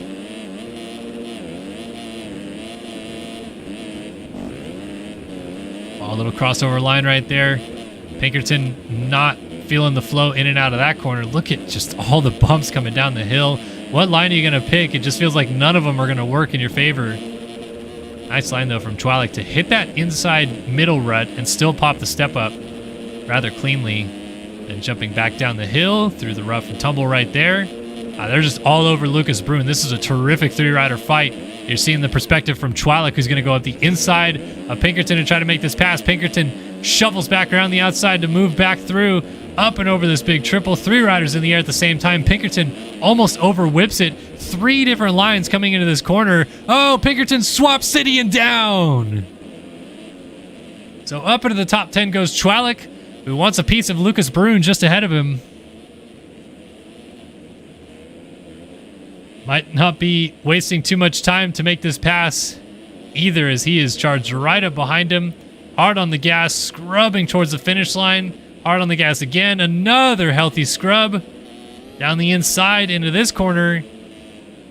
And 9th place for the taking goes to Max Chwalik. Great moves. Really great set of moves that he was putting on Pinkerton. Pinkerton goes down. Benefits to go into the top 10. Then immediately passes Brune and gaps him to go into 9th. Gonna have a tough time closing up on Frank Jackson ahead of him, though. Pretty big gap up there. Another big gap up to Stevenson. Matherly kind of all by himself in 6th now. Seth Carr is in 5th, closing on Matthias Janis. So hang on, folks. We got a battle for 4th coming up. Seth Carr is on a mission right now. Again, these guys maybe look like teammates. Oh, Carr, just as I say that, swaps into the corner and down he goes, but he will remount before Matherly gets there. So no battle to be had just yet, although Matthias Janis just looks like he slid out. Leitzel all alone in 3rd. Shirley kind of closing up here on the final lap as white flag is waving.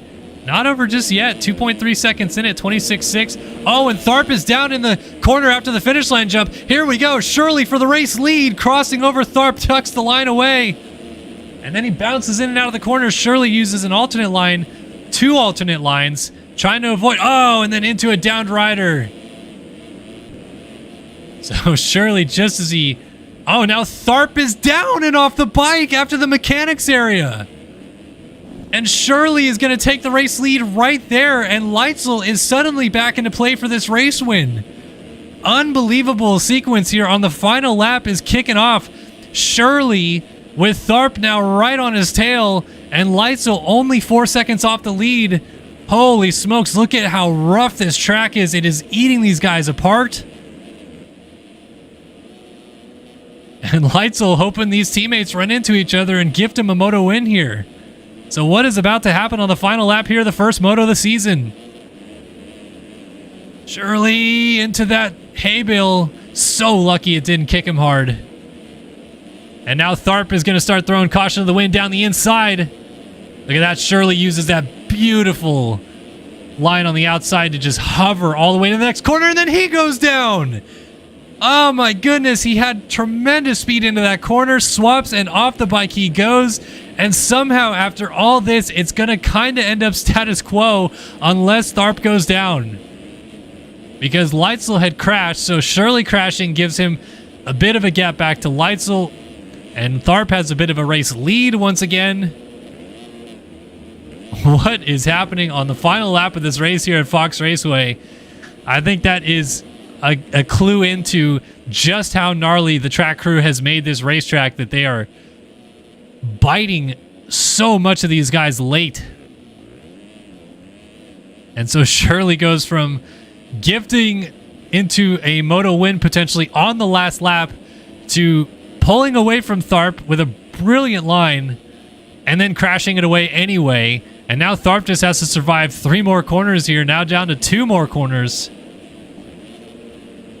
What a weird sequence this is going to be to finish up this first moto here of the 250 class at Fox Raceway. But in the end, I think the best man of this moto will get the win. Braden Tharp kicks off the season in style. The 20 machine takes 250 Moto 1 here at Fox Raceway. It takes out a lapped rider who's just trying to finish this thing off in the process. Shirley 5 seconds down at the line. Leitzel another 5 seconds back of that. That is your podium to finish this first moto of the year. And Carr has maintained this distance on Janis. And it's going to just hold at the flag by the looks of it. So Seth Carr squeaks through into 4th. P4 for Carr, P5 for Janis. And it'll be Cade Matherly, our fastest qualifier, bringing it home in 6th spot. Going to kick himself a little bit because he had an opportunity there to finish 4th, but still solid points to start the season. Jackson has Stevenson trying to close this gap down late for 7th. Never know, just one little slip up in these last few corners could be the shift that Stevenson needs. Oh, Stevenson front end tuck coming out of the corner. I think that's going to be enough. So Jackson will cross the line to finish up in 7th. Stevenson in 8th. Chwalik looks like he'll hold on for 9th. And Brune will finish up inside of the top 10 as long as he stays on 2 wheels. Bodie Parker trying to get it close here at the flag. I'm going to do a lap of this track after this is all said and done because this looks unbelievable.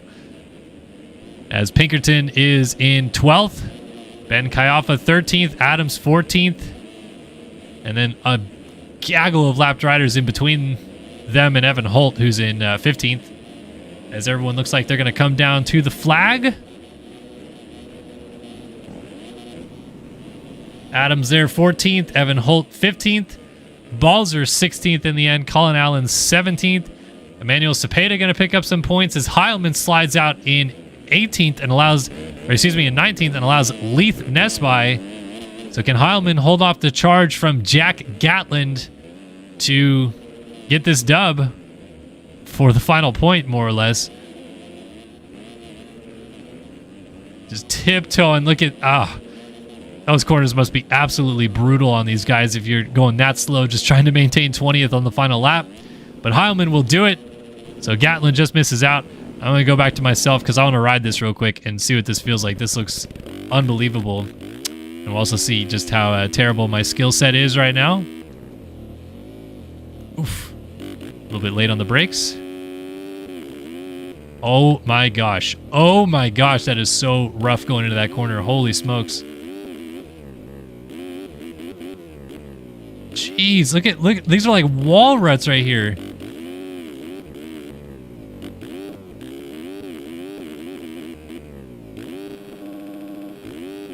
Like, where do you even go? Some of these lines just look like completely chewed out. Oh, we're going a little bit long right here. I can see why some of these guys are switching up their lines late. Oh my goodness. That is gnarly how deep some of those ruts have gotten. I'm gonna try to ride it a little bit more as it is confirmed. Tharp is the Moto 1 winner after penalties are applied. Same podium results. Yeah, that's ridiculous. I want to get down to this corner hopefully before they restart the server. I think I'm gonna just run out of time. This corner right here in the back though.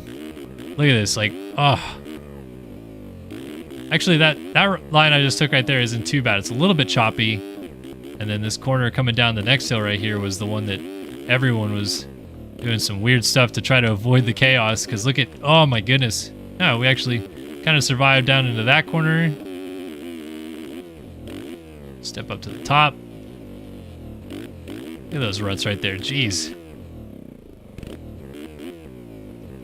Yeehaw. Definitely not easy, tell you that much.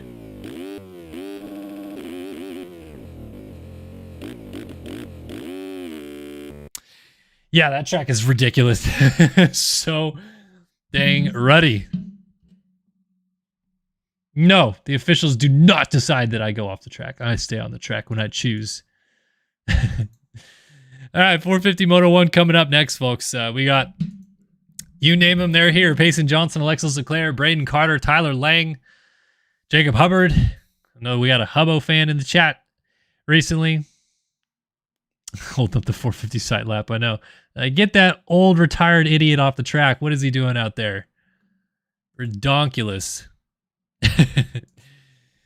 Oh, man. Gonna be a good time, though. Can't wait to see what happens in this.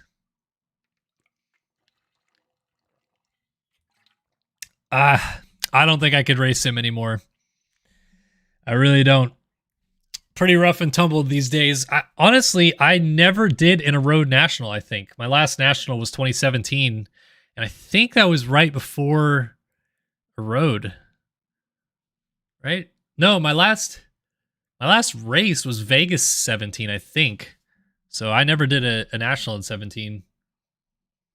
I don't know. I'd have to go back through the vault. Check out my results. Pacing back-to-back ships. We'll see. We will see if he can get that done.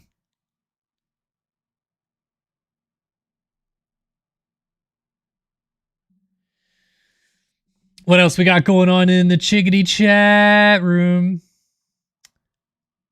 No, Payson was suspended from Supercross like midway for some shenanigans. We've covered it in detail. We don't need to keep going over it. Can you get the pit boards up when in third person would be cool? That's a JLV question because I'm in cameras mode, so you'd have to add a feature to cameras mode. Can you show the qualifying lap time? Sure, we could take a look at quali laps real quick. Let me pop open RaceFactory Gaming. And we'll go to events. We'll refresh our memory on qualifying real quick. We'll talk about that. Why not? Yeah, right before he rode. got out of there. Couldn't deal with that crap. I'm kidding. Does RaceFactory plan on doing SMX playoffs? That's a good question that I don't have the answer to. So as a reminder, qualifying Johnson 2:11.76 was the top time there. And then the 250 guys were to 2:15.5. And remember, like, fastest time in the motos just now is like a 2:20, 2:19. So it shows you how different it is to race this track versus just riding it. Certainly not the easiest, or not for the faint of heart. Excuse me. What is the command to type to spec in game? It is why am it was on the tip of my tongue. It is /toggle spy. That's right. Let me close this window real quick. So if you go into chat and type /toggle spy, it allows you to go around and look at people. Like right now, I can't. Well, I guess I can still switch people. The heck. I just turned it off. Let's toggle spy. That's what it's supposed to be. Awood can't be here this week. He's got real life work, unfortunately. Anything else? Those fast twitch muscles in your fingers stand no chance against these teenagers. Boy, howdy, ain't that the truth. Suddenly, when you're 30, you are well over the hill when it comes to professional gaming. And I'm well over the hill. No question about that. All right, 450 Moto 1, folks. Let's have some fun, shall we? Who is going to win this first moto of the 450 championship? Payson Johnson rolling in, of course, as our defending champ.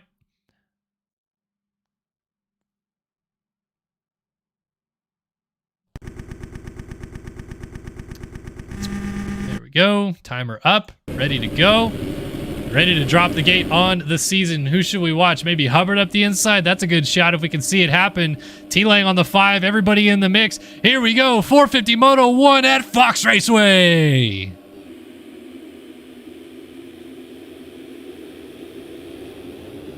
Hubbard, a good start. Carter also had a good one, but it's actually going to come from the middle to the outside. Surprise, surprise. Alexis Leclerc, Studio 8 hole shot.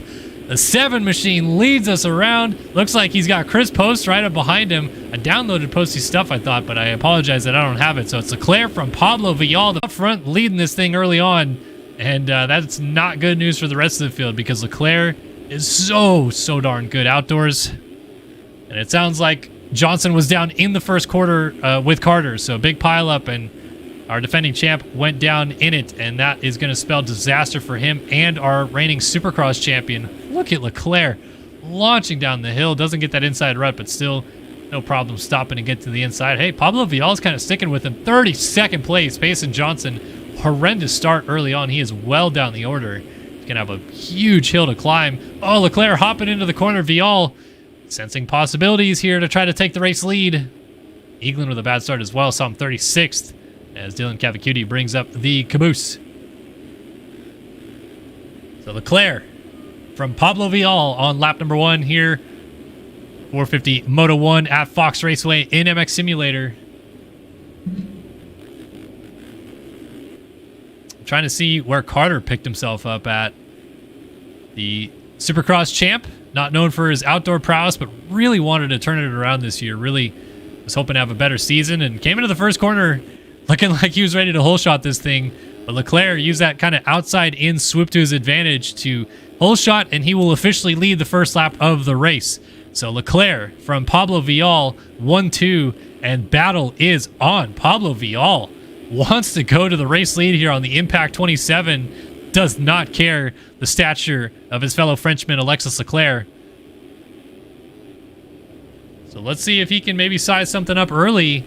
At the very least, he's putting pressure on Leclerc to ride maybe a little bit harder than Leclerc would like to in the early stages of this. I mean, Leclerc's doing a terrific job. But still, like, this is a quick early pace based on the fact that so many of the top guys are buried early on. And Johnson, like we said, has a lot of work to do, as does Carter. So while we watch Vial and Leclerc go to work, just look at the map real quick and you can see how bunched up everybody is. Looks like unofficially it was Carter 11th at the end of the first lap. Johnson in 22nd. Shout out Jordan Patash in chat for letting us know.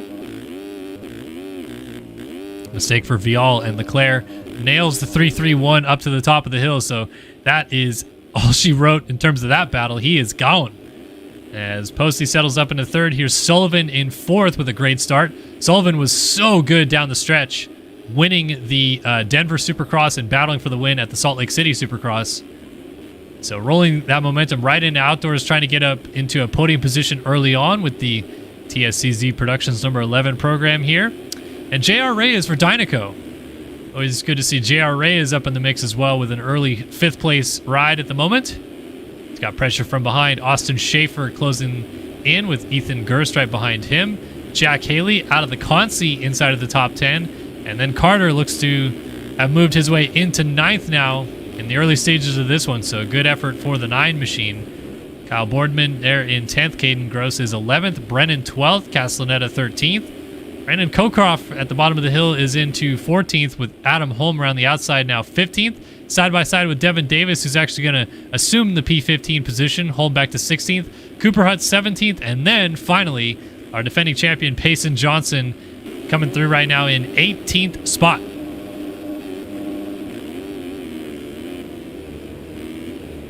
So hopping through those braking bumps, and you can see what this is what it looks like early in the race when you're just in this pack.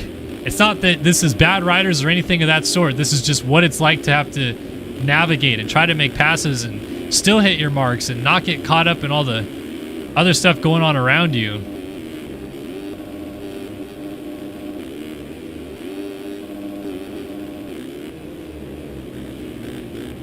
Yeah, so the District Designs guys, they did not have skins ready to go for the first round. Talked to Spieth about it earlier today, and it sounds like they're going to be ready to go for round 2, but just having to run a stock Yamaha because of it. So unfortunately, we don't get to see the flashy number 1 plate on the defending champ of Payson Johnson. But to be honest, this is how MX Simulator works, right? Like, we know that this national championship was going to start this day for months. And every year, there's always a lot of teams that don't have their skins ready to go for the first round. So it's nothing new. It's not like District Designs is different. It just is unfortunate that that's the way it works sometimes. Oh, we got guys hitting each other. Oh my gosh, who was that? That was Cockcroft, who just 360'd off of, I don't even know who that was. There's so many riders in the mix right here. Johnson on the outside. We got 3-4 wide right there. So it's J.R. Reyes that Cockcroft just did a 360 off of. And now Johnson's trying to go around Brandon Cockcroft. It's a tough name to say. Inside move right here, maybe? Look at that. Oh my gosh. Let's try to make it 3 for 1 at the top of the hill. There's so many riders in the mix right here as we jump back down the hill. It's just like an absolute pile of guys coming down. Look at that train. Like 8 riders in the space of 1 corner. And jumping down the hill right there. Caden Gross just went down. Johnson is all the way into 11th now. He's knocking on the door for a top 10 just like that. I mean, the biggest problem that he has to deal with here is that there's so much time now between him and race leader Alexis Leclerc. But look at that move right there around Austin Schaefer to get into the top 10 for Payson Johnson. Oh, mistake right there. Loses only 1 position, so Schaefer goes back by. Kyle Boardman, who is the darling of the chat room right now. All the MXB guys in here are loving seeing Kyle Boardman up in the mix right now. He is in 8th spot right now. 2:25.5 last time by. 2:25.1 is his best. Very respectable lap times in race conditions. It's remarkable that's 14 seconds off of top qualifying, but honestly, that seems to be kind of the status quo for the way that this track is racing right now. So no slouch whatsoever, Kyle Boardman right now putting in the times and holding steady in 8th. Jack Haley going to work on Luke Sullivan now for 6th. So Sullivan's lost a few positions. Ooh, Haley getting sideways. Nice save though, so Sullivan opens up a gap. Here is Gerst inside of the top 5. Post is now 4th as Braden Carter has climbed all the way to 3rd. So Carter making early amends. Oh my gosh, though, the gap from him to our race leaders right now. 21 seconds. We're on the fourth lap of the race right now. 21 seconds right now to Pablo Vial in second as Leclerc continues to lead this race. The Frenchmen out front are gone. So far out front. It's like dead silent on this side of the track. Like you barely hear any bikes, and then just the one bike from Leclerc, the second bike coming through from Vial, and then, yeah, we just got to wait forever to see. So there is Carter at the top of the hill right there coming down. Jumping down the hill right there. And he's got Posty right behind him, so that's the gap already.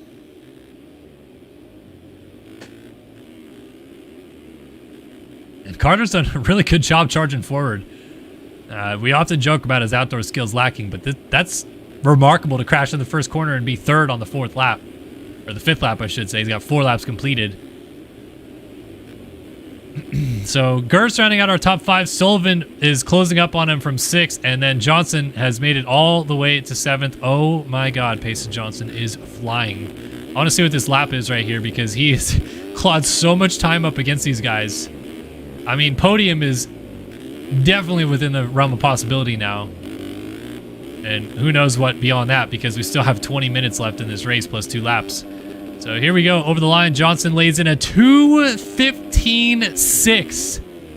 Far and away the fastest race lap we've seen here tonight. Actually, you know what? Leclerc did a 2:15.3. I stand corrected. But, I mean, these guys, 2:17s, 2:16s, 2:17s, and then 2:21, 2:23, 2:21, and then bam, 2:15.6. He's going 6 seconds a lap faster than the 3 riders directly in front of him. That's ridiculous. Like, I don't even understand. I can't fathom. Look, I raced Tyson Fresquez. I raced what I would call peak Alexis Leclerc as well. Those guys were nuts. They were not 6 seconds a lap faster than people around you fast, I feel like. Ridiculous. But he just didn't make a mistake, so Burnsy, his teammate, went right back through.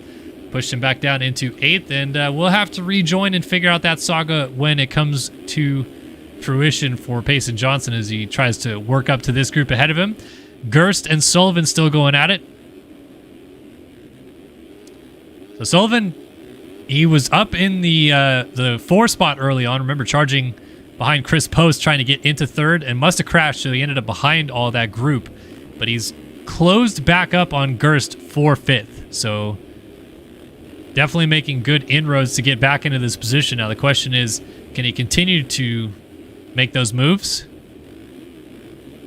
Look at that, Gerst's little mistake. Great drive up the hill for Sullivan. Does he get inside? Jumped off the track and elected not to force the issue there.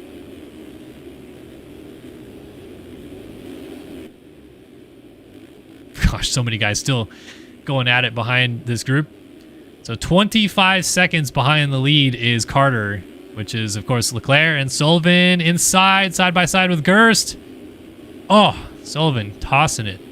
Love to see it. Gerst trying to hold this outside line and keep the position. Oh, man, he did a really good job and goes into the back of Sullivan, fortunate not to go down. I was surprised he kept it that close with that outside line the way it was. And Cooper Hunt, Burnsy, Schaefer, Castellaneta back here. So Johnson slipped back behind all these guys as Castellaneta has a big one. Rode the nose off the outside of the track and goes down hard.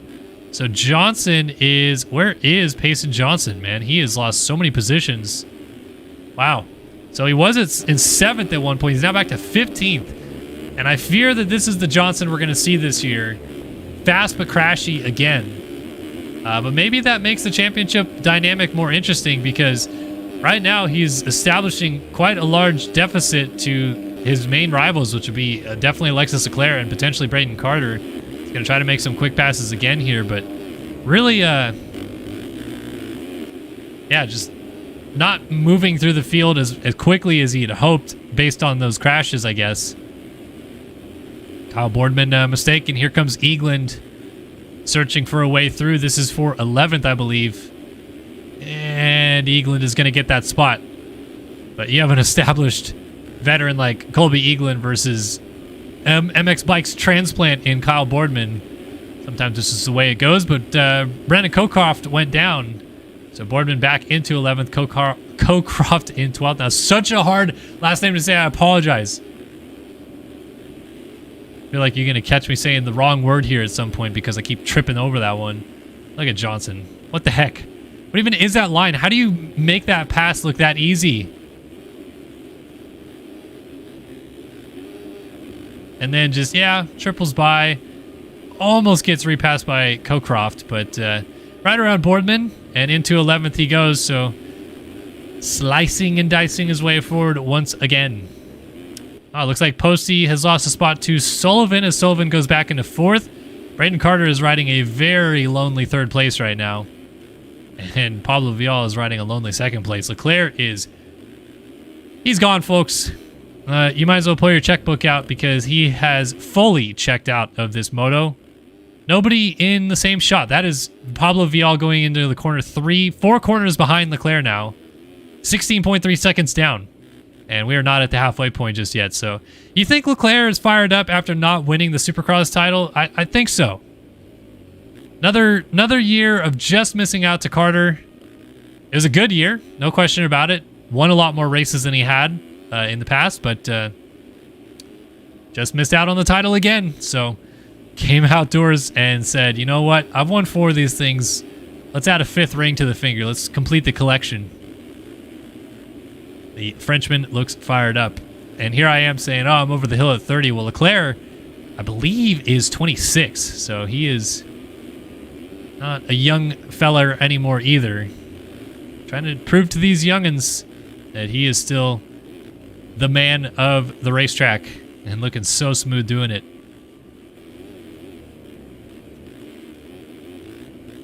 I feel like over the years, too, Leclerc has become one of those guys that's just fun to watch ride, too. His style, or lack thereof, early in his career is really straight up and down a lot. And you just kind of knew that he was doing everything that was kind of right, but it didn't look fun. Like, he was hitting the corners unbelievably well and doing all this stuff. But now he's got, scrubs that are really solid. His momentum in and out of corners looks really, really good, and the flow in which that he stands the bike back up again. Like, it's just, it looks honestly like one of the best MX Simulator riders of all time. I don't know how to say it any better than that. Look at that. Tripling hard on the brakes to that 2nd rut. Perfect corner speed. Just knifes out of that corner a little early to get the exit cleaner. Just doing his laps, man. It's 2:17.3, 2:15.3 still his best. 17.4 second lead over Vial. So let's go find some battles. Oh, Payson Johnson is on the tail of Ethan Gers, Chris Post. Oh, Cooper Hunt just went down, and he was down with Burns. Johnson, I think, is going to gain 5 spots in 2 corners, and he is. He was behind that entire group coming down the hill. He just went from 9th to 5th. Or was it 10th? No, it was 9th. He was in Burnsy's spot. Got around all 4 of those guys in 2 corners. I mean, he was helped by the crash, but this is crazy.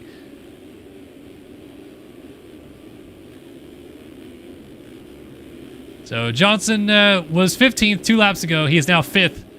And this lap looks like another ridiculous one. Does he set the fastest lap of the race? He does. New fastest lap. Payson Johnson, 2:14.7. And follows it up with a crash immediately. So, living up to the fast but crashy moniker that we have bestowed upon him at the first round thus far. Halfway through this moto, and he goes 15th to 5th to 9th in the span of 2 laps thanks to some crashes. And speaking of halfway, we are halfway through this moto, so let's go ahead and give you guys a run through the field brought to you by Init Esports, initesports.gg. Promotional entity of RaceFactory Gaming, AMA Esport Motocross. And we appreciate the support that the Init folks give us in helping run this series every single year now. And they're bringing you this rundown, which Alexis Leclerc, the crypto man himself, but really the Phil Ski and Snowboard number 7, out front leading here at Fox Raceway. Starting to put it in cruise control as well as Pablo Vial settles into 2nd on the 27 Impact Yamaha. 3rd, the reigning Supercross champion, Braden Carter on the Phil's number 9, and 4th right behind him, Luke Sullivan, TSCZ Productions number 11. Cooper Hunt is in 5th, District Designs number 18, 6th for Chris Post on the Align With Us number 61, 7th, Trevor Burns, District Designs number 36, with 8th, Payson Johnson, the number 1 on the District Designs ride. Hey, look, another District Designs ride. It's the 9th place position of Ethan Gurst, but he's getting passed perhaps by Brandon Cocroft. Ah, they hit. And Cocroft is going to make that pass. So the Fluid Racing 137 of Cocroft goes into 9th. And Gurst now settles into 10th. Braden Castellaneta on the Phil's number 12 is 11th. 12th for Colby Eaglin on the District Designs number 24. 13th for Adam Holm on the Phils.com number 17. 14th for Jack Haley on number 2. 15th for Austin Schaefer on the Covenant number, was that 338 right there for Schaefer. 16th for Kyle Boardman, the 171 ride, doing a solid effort right there. T-Lang, the TSCC Takatoji number 5. Running in 17th, our 2021 national champion, Reno Brennan, Wildside Designs number 0. In 18th, as someone got sauced in the background, Enzo Butigny moving into 19th on the Impact 485 as Nico Marchini on the Race Cush Racing 74 got tossed like a wet salad because Enzo Butigny came down the hill a little hot. That is our top 20 positions right now, with Marchini holding the final points-paying spot and has a bit of a gap behind him before we got Hall, Blakely, Hubbard, Siebold, Devin Davis, to name a few, tailing up caboose right now of our points-paying riders. They all still chase this man, Alexis Leclerc, coming up on 10 minutes and 2 laps left to go. So where are the battles? Where, oh, where have the battles gone?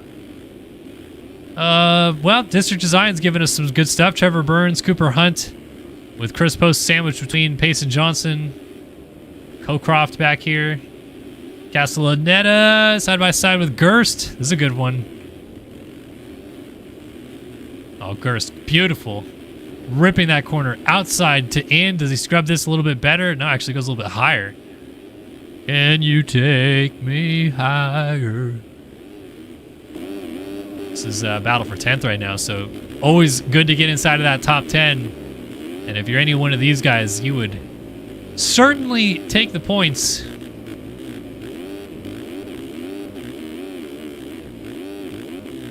Gosh, those 450s, I don't know how they pop off of that triple line with the speed that they're going. Like, sometimes you can see it, but that time, I didn't think Gurst had a chance to triple right there. And then he cased the first one a little bit, but really it just went boing, boing through it and no problem. I did not guess it, Alex. I forgot to. But it was Alexis Leclerc who ripped the Studio 8 Hole Shot Award 20 minutes and 59 seconds ago.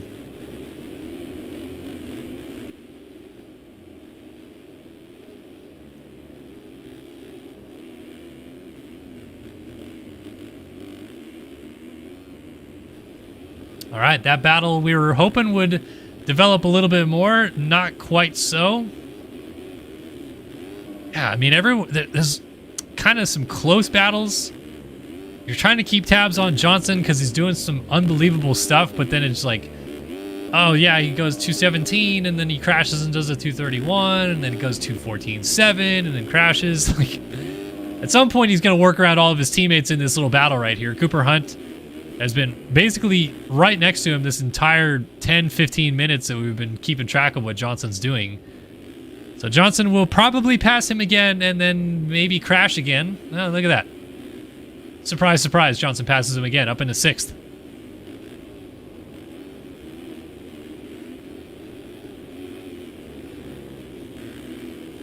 So Bernsey next up the road for him to get into the top 5. Oh, what a save. So Johnson will see that and say, yeah, I think I can close down on my teammate here and make a quick pass. Is he still going inside right here? Yes, he is. But I mean, man, Burns outside triple, like going so fast, but it still doesn't seem like it makes any difference when Johnson's just, yeah, doing that kind of stuff with relative ease. Is that Carter down? Or, no, it was not. It was a lapped rider, but it looked like a Phil's Kawasaki. Not Braden Carter, though, who is 13 seconds up the road from this battle. Uh-oh, Burns in and out of the hay bales. Now Johnson's really right there. And gone. inside. Well, Burns trying to fight back to the inside of the bottom of the hill right here, but that outside move by Johnson, that's just the move, really. Up into 5th place he goes. So Sullivan is 11 seconds ahead of Johnson, and then another 5 seconds up the road to Carter, who's now 17 seconds behind Vial. We could have a battle for second before long. Not really. Oh my gosh. Leclerc 26 seconds ahead of Vial, 44 seconds ahead of Carter, 49 ahead of Sullivan, a whole minute ahead of Payson Johnson. I mean, I think you could have predicted Leclerc a little bit of a dominant Moto 1 victory. I don't think that that's like wild to say, but this level, I don't know. I was hoping we'd see Johnson at least start closer and make it a little bit more interesting, but clearly Leclerc knew how to whole shot this thing and run away a little bit early on.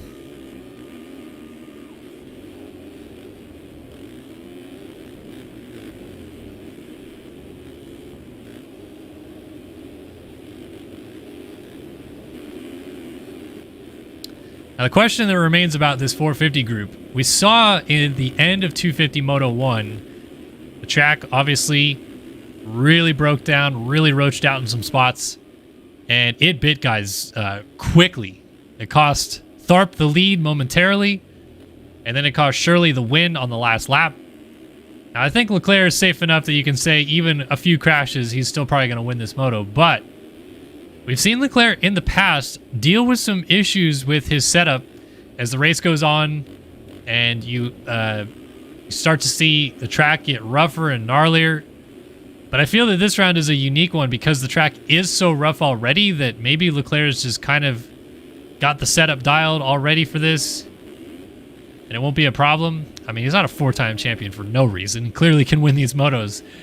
But I would say that that's like the only potential road bump still for him because he hasn't had many moments. He's only crashed once, I think, this whole moto so far, if that.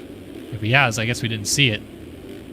And it's not like he's hitting lap traffic in bundles. He's hit a few groups, but not a lot of them. So everything's just kind of flowing the way of the 7 machine right now. And tough to say it's not going to keep going that way. Vial, meanwhile, is in lap traffic and down with them. So you got hung up between 2 of them, and suddenly that big gap he had to Carter is completely gone. Carter's within about 3 seconds here. So the Moto Option Supercross champ looking to put it up in the 2 spot here late in this moto. And Pablo Vial, who has sat second literally this entire race, is suddenly going to be under attack for the final 4 minutes and 2 laps of this one.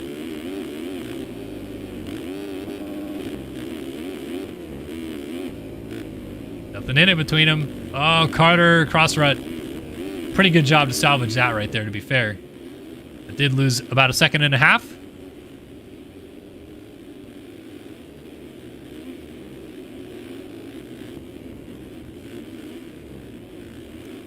Oh, missed that inside rut again. Maybe he was trying to do that, but he definitely is kind of hopping through that stuff a little bit more.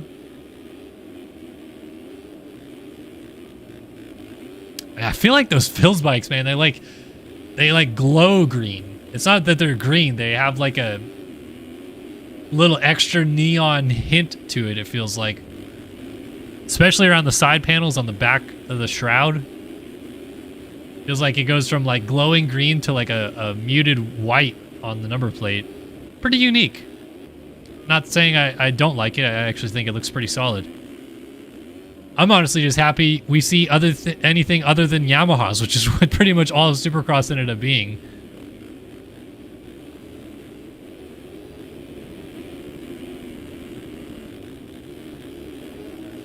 All right, battle for second is a brewing again. Carter has caught Vial. Look at Vial doubling down the top of the hill right there. Beautiful launch.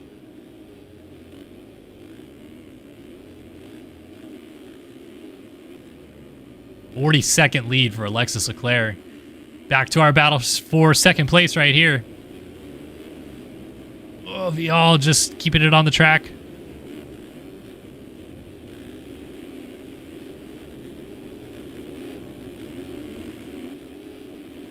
So for Carter, it really is interesting because he's ridden so much of this moto by himself.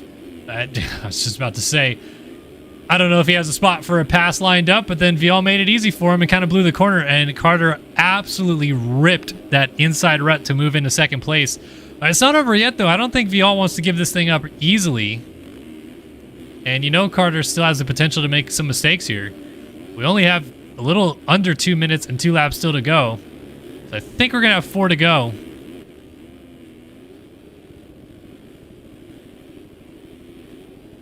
Riders down to the mechanics area. There's this lap traffic, of course, because Leclerc is so far out front. He'd have to disconnect and then reconnect to the server before they catch him. Oh my goodness, Carter swapped out of the corner and Vial was ripping. I thought that was going to come together a little bit more, but it did not, and Vial goes down. That one big bump right there that the 89 of Spec just went over is gnarly. When those guys hit it, it just looks like it kicks him for a bit of a loop. Hey, Payson Johnson's made it up to 4th, by the way. He just got around Luke Sullivan, and then he made a mistake, and Sullivan gets him right back. So never mind. I was going to say Johnson might have it in him to pull it up onto the podium here late in this one.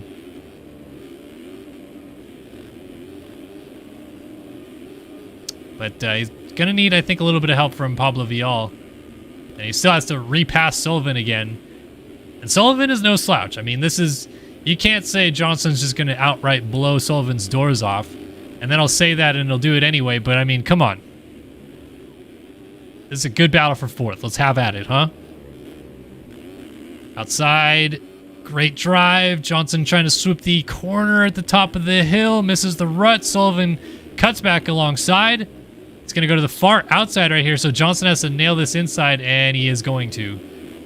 Man, Sullivan is really trying to get this inside of the top of the hill back, and he is. Look at that. What a move by Luke Sullivan. So Johnson just didn't quite get the drive to step all the way up to the top of the hill, and that slight bounce, trying to get to the inside rut, gave just enough room for Sullivan to grease the inside and repass him. And Pablo Vial was down on the inside of the corner right there, so this is now a 3-rider battle for 3rd.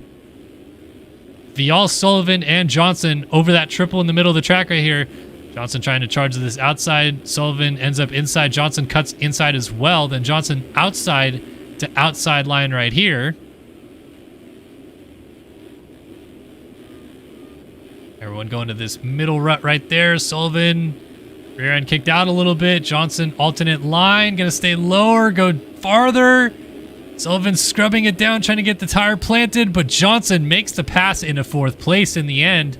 And 3rd place is definitely on for Johnson if he can get to Vial here. And I think Leclerc checked in before time expired, so this is still 3 to go. We'll see if white flag waves the next time by here. Oh, Johnson landing in those bumps. Got to be careful. Credit to Vial, who picked it up and immediately put some time on this group again. I know that Johnson was trying to pass Sullivan as that was all happening, but to even put a little bit of a gap on Johnson at this point is pretty solid on Pablo Vial's part, and it'd be a shame for him to lose the podium this late after being 2nd for so long. But I just feel like it's inevitable with how hard Payson Johnson's been riding this moto.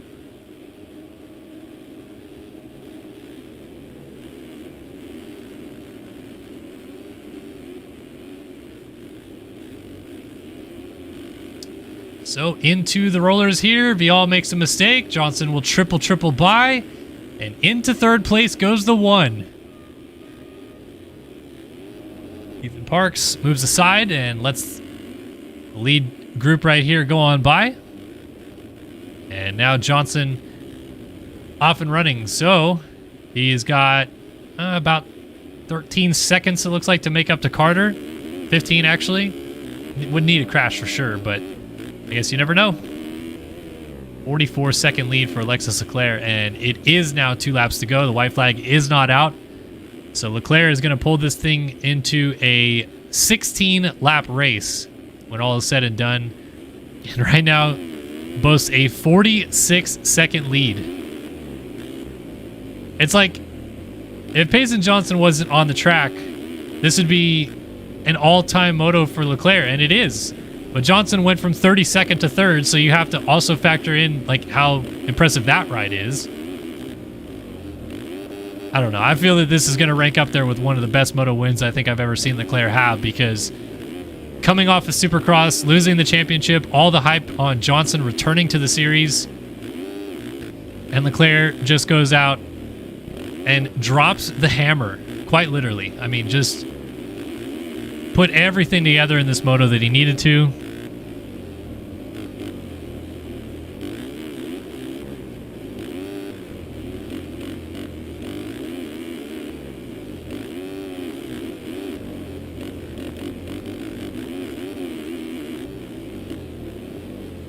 I mean, he's just like still hitting his groove. Like, it's not like he's going slow and managing the gap or the pace or anything like that. He's just hitting his marks. And honestly, this is actually kind of smart, I think, of Leclerc right now to still push this way, because right now he's seeing the track at its absolute worst. He's got a huge enough lead that it doesn't matter.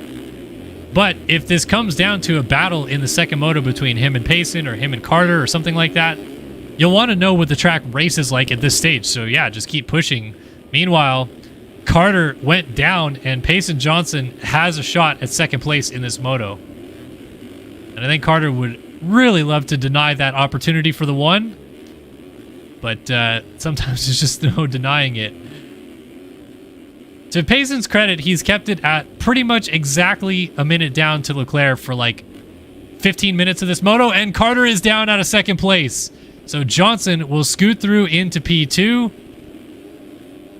And Carter coughs it up late to slip back to third.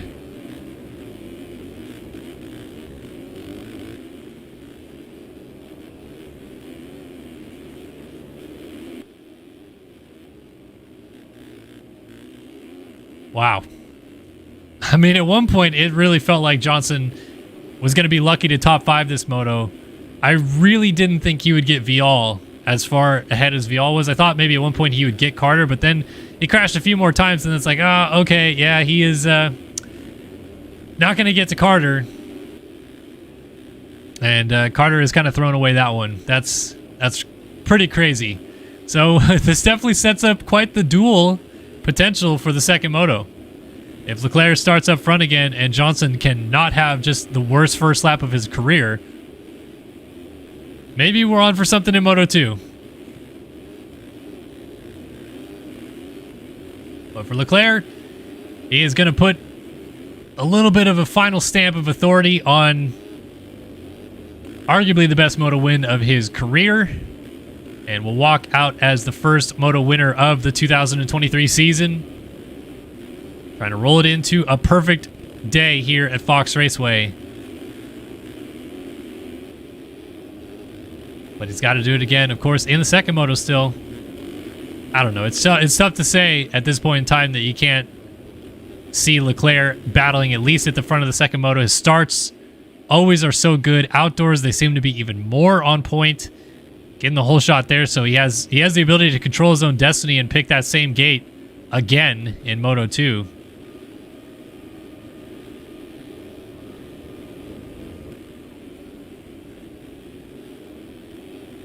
Look at that, putting Tyler Lang a lap down. I don't even know where Lang ended up in this moto, but I think he's maybe 15th or so, based on who he's around, because that's Hubbard on the 78 right in front of him. So is Leclerc going to let Lang go by? Yeah, letting Lang go through. But here it is, the dominant first moto of the year, and it's going to be all Alexis Leclerc to take the dub here, 450 Moto 1 at Fox Raceway. Beautifully done. Masterful performance. And the battle for second is not quite over. If Johnson has a late slip up here, Carter is there for the taking. So where was Hubbard? Posty was 9th by the looks of it. I mean, 2 whole minutes ahead of 11th and 10th. Eaglin. So Lang was 13th and Hubbard 14th. So he lapped up to 15th technically. Oh, that was, I thought that was someone down for position. Looks like Johnson is just going to be able to keep Carter at bay unless he makes one final last mistake here. Kind of hopping into the ruts, but all good in the end. One final corner. And Payson Johnson, it will bring it down to finish up second in the first moto of the year. Carter right behind him, 2.1 down at the flag in third. Sullivan looks to have fourth pretty much under wraps, but Trevor Burns is still right there hoping. Oh, and Cooper Hunt is right behind him, and then Pablo Vial has slipped behind both of them. So Vial having a horrible end to the first moto here. Looks like he's got to do some setup changes in between motos to work on the developing rough of this racetrack.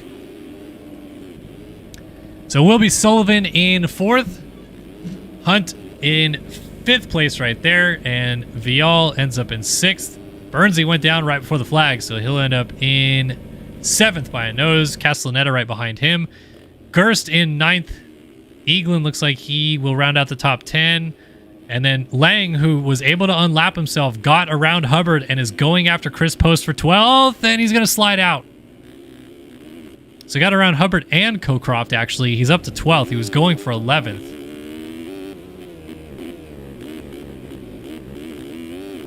Not over yet. Still trying to get after Posty here.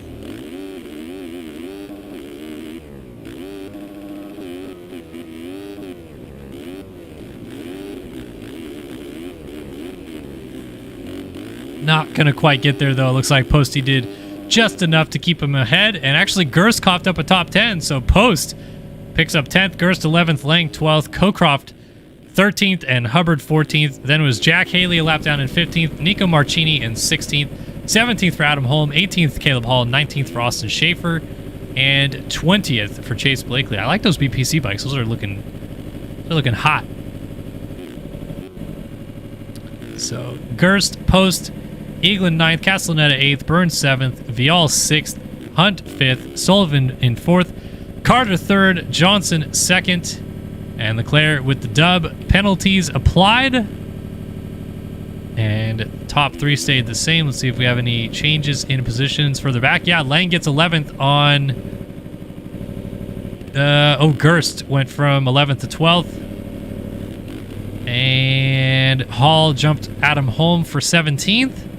Oh, and the final point goes to Devin Davis. So Blakely had the final point, but penalties give it over to D. Davis in the end. Tough break. You hate to see it.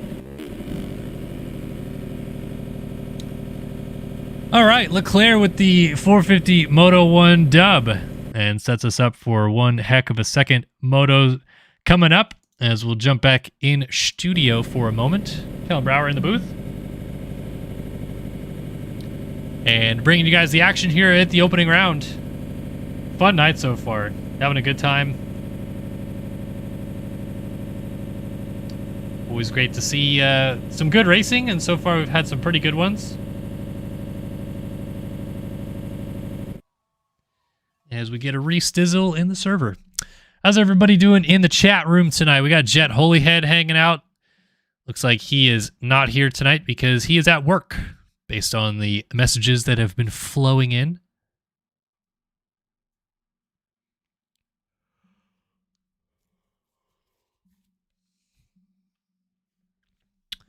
.250 Moto 1 winner was Braden Tharp, and then Seth Shirley was second with Logan Leitzel third.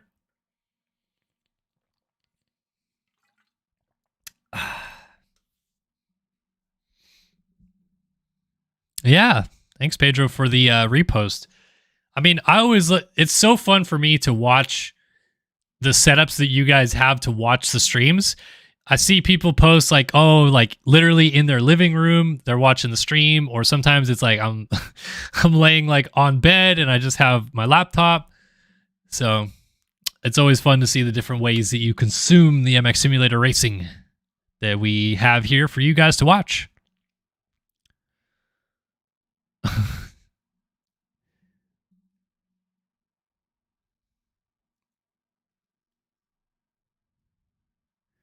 Everyone loves a little white drizzle in the chat, which is what Jet Holyhead is providing. All right, so we roll into 250 Moto number 2. We got Tharp, Shirley, Leitzel, just to name a few. Let's see if we could see a few other of those names that weren't quite up front in this in that first moto get in the mix. Cade Matherly, he finished 6th, but he was our fastest qualifier. Of course, Erasmus Balzer had a bad start and couldn't quite get rolling. Yeah, Chwalik was really fast at one point. Crashed a few too many times, though. So we'll see if we see a few more riders getting up in the mix. Why, thank you, Frankie. I appreciate that. Glad everyone's enjoying it.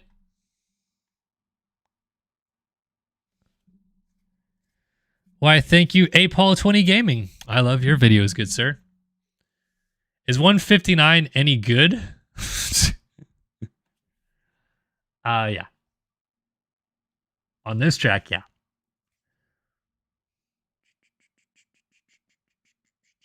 Yeah, I mean, I would love to have Moto Go in the booth again. Personally, I've fallen in love with the concept of streaming with someone in studio. And it's always so hard to call a race in Discord because you're not looking at the same thing. So, like, if I do it, I would share screens with Moto to do it. But then that takes away from the frame rate that I'd be getting in the server because I'm streaming something to him while streaming it to you guys as well. So, and the lag of my stream to you guys is too much, so Moto couldn't, like, watch live and commentate off that. Like, we went for years calling races only in Vent and Discord and TeamSpeak, and all the time you'd have someone saying like, oh, such and such just crashed, and we don't have it on camera at all. So it's just nicer when everyone's in the same room and you can watch the same screen and commentate on the same stuff, which is why we went to the format that we have for the last like 3 years, where A-Wood's in the studio. We had Jason Wygant in studio a couple times. So, yeah. Yeah, A-Wood will be joining us a few times. I don't know his work schedule at the moment, but that's the reason why he wasn't here. Yeah, there you go, Moto. Fly on out. Come hang out in the studs. Dirtbike Drew 78 been watching our vids since 2020, so thank you, Dirtbike Drew. I appreciate it, man. And yes, Kevin, I am going to Washougal again this year. In fact, I have a whole contingent of MX Simulator players going with me. We're going to have a meet-up of epic proportions at Washougal this year. Thanks, guys, for the intermission chats. Let's roll it into 250 Moto number 2 and get our first overall winner of the season crowned right here, right now.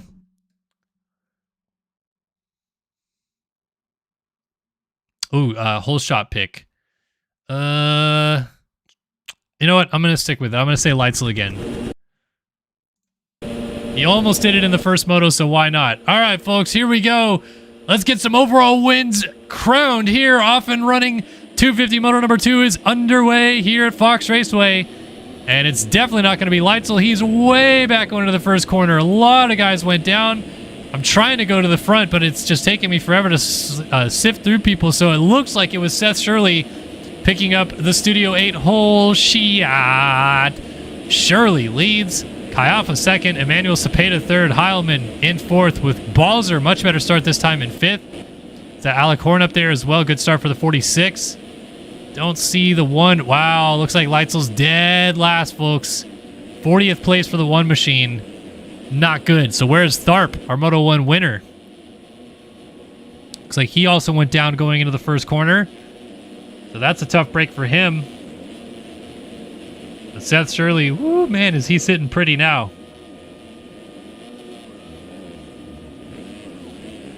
Already opening up a little bit of a gap.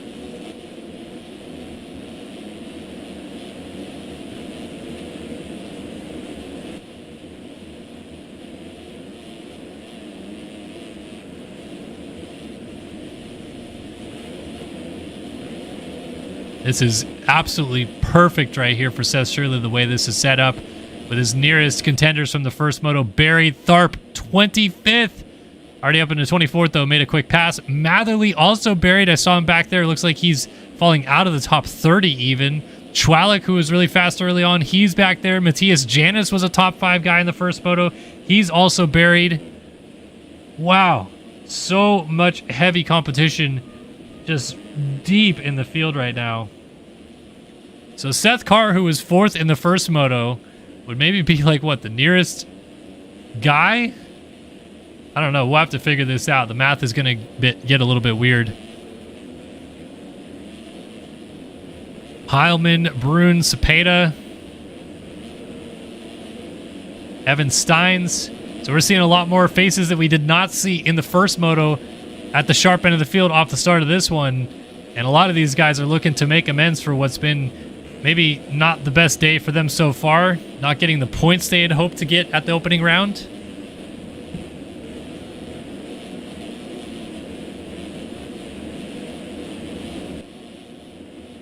Got a request in chat to do a top of the doghouse start. So if someone can remind me, I'll definitely do that for the start of 450 Moto 2. Look at the gap Shirley already has. What even is this? Oh, rear end off the side right there a little bit. But there's Shirley. Mind you, this is the second lap of the race. And that's the gap already to Kai Alpha. Wow. And Seth Carr, who was 4th in the first moto, is 30th. So Matherly, who was 6th in the first moto, is 33rd. Looks like he's going even further backwards. He's now 36th. Crazy. Got a battle right here. Brett Powers on the 40. Side by side with Balzer. They're trying to work their way forward right now. And catch up to Emmanuel Cepeda. Cepeda just hopping through. Balzer with a great run. And now the Yogi Designs teammates of Balzer and Parker are sandwiching Emmanuel Cepeda. To the top of the hill. And Balzer, nice pass, but actually tips Cepeda into the ground. That's going to cause a bit of a stack up. These guys don't have anywhere to go. Oh, man, big pile up at the top of the hill. 5, 6 riders down. And in the end, Cepeda only loses like 2 spots because everyone ran into him. Oh, look at that pass. That's Tharp squeezing through the gap as Blowers keeps him at bay. But now we finally see the 20 of our Moto 1 winner, Braden Tharp, and he's just buried back here as Blowers gets tossed around. Tharp already up to 10th, though, so pretty good salvage job. But he's giving up so much ground to Seth Shirley. As smooth as things were going in the first moto, the 3 crashes in a single lap really hurt him. Ends up 3rd in that one. Doolies, holy smokes. Oh, Bertram Hansen and Tyler Blowers just bumping noggins going down the straightaway, throwing whips. Absolute sauce coming out of him is unreal. And Lights was just saying, you guys have fun with that. I'm going to pass y'all both right now, as Tharp was down on the inside of the track. So Lightsel and Tharp are now together going through this group of riders. Lightsel to the outside. Oh, catch up right there. A little bit of run-in as Tharp gets together. And fortunately, he was able to break through that group, but Lightsel did a better job of it. So now he is up into 11th.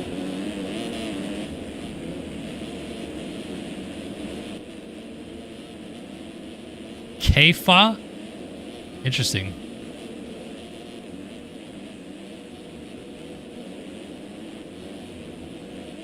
All right, so apparently you say this last name as Keifa.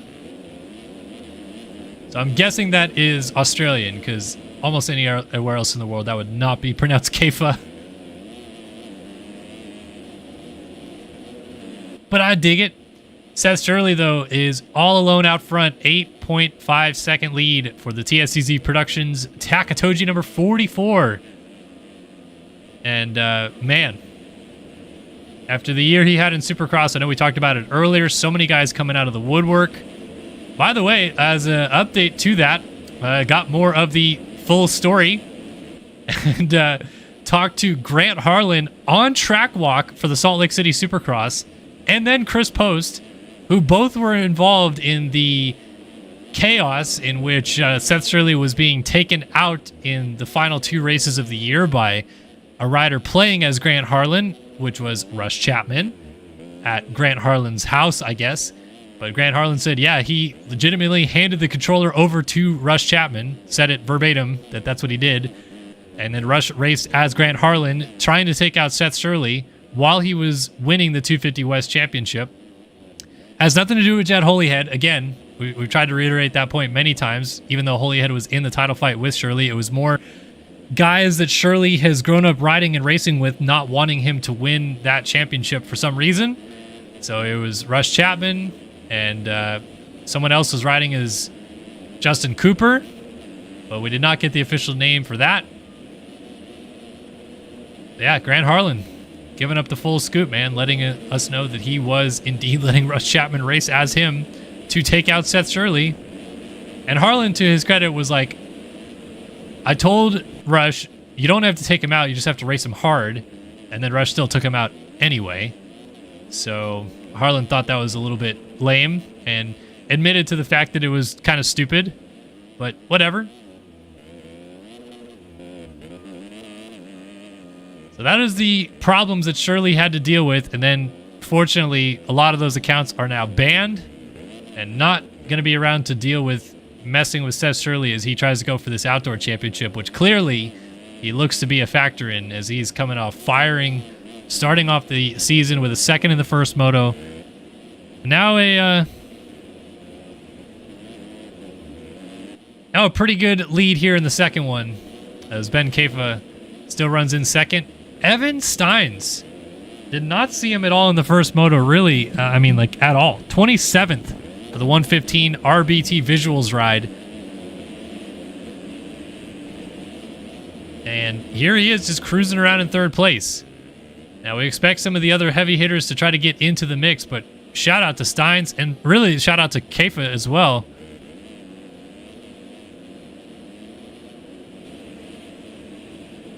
They're both having really solid rides right now, and Kafa in the first moto was 13th, Steins was 27th, and right now they're second and third, so a huge turnaround.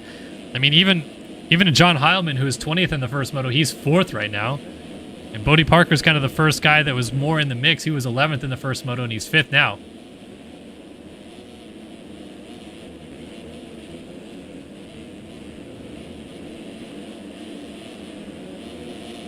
Parker going to work on Heilman. Then you got Brune getting passed by Balzer. This is where all the action appears to be, is right here in this group. Balzer, Lucas Brune on the 105. Walter Gebhardt, finally seeing Gebhardt again on the District Designs 338 ride.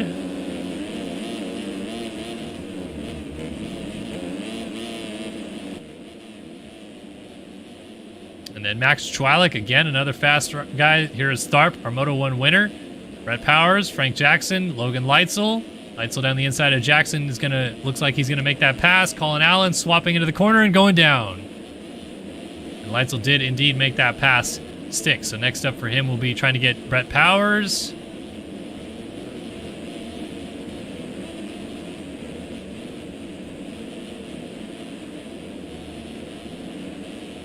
Oh, right up behind Powers, up and over the tabletop.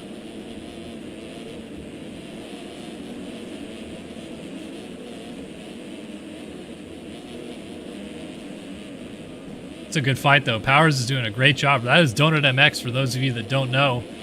The legend of Brett Powers himself. Oh, man. And I like that I don't have his gear, but it just fits the TM that he's on so well. That's pretty funny. Walter Gebhardt was down in the rollers there. This battle continues to rage on. In fact, Frank Jackson might get back around Leitzel. Leitzel's not careful. And then Powers outside to in right here. Rider down at the bottom. Is that Heilman? It is. And off the outside of the track, 38 of Chwalik also down, as Leitzel still has not figured out a way around Brett Powers.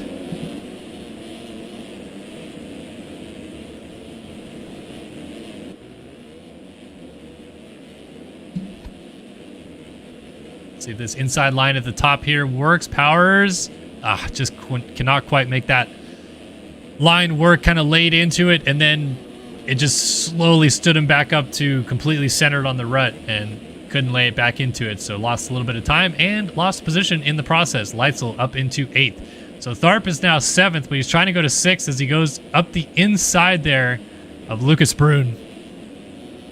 And he will get it. So Tharp and Leitzel making good progress through the field.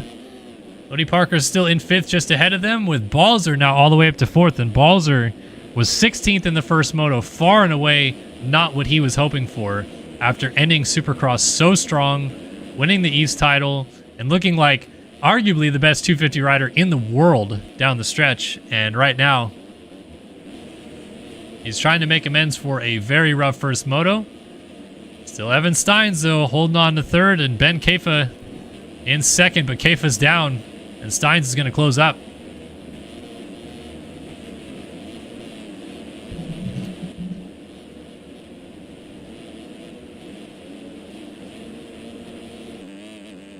Meanwhile, here's our race leader, Seth Shirley. And definitely all alone. It's always astonishing when you switch to a camera and it's just silence and one motorcycle. And again, I mean, it feels like what we saw out of Leclerc. Maybe it's just this track that is aiding to... Once you have clean air, it's just so much easier to ride your race. Like when you're in traffic, when you're battling, when you're hopping around between ruts and stuff like that, you're not hitting your marks the same way as if you're leading. I don't know, like... I guess if Kefa and Steins, it was not guys right here who were battling for the lead in the first moto. So it's expected they're going to lose that time to Shirley a little bit. But still, to be 25 seconds out front halfway into this moto. Wow, Shirley's doing a terrific job for sure.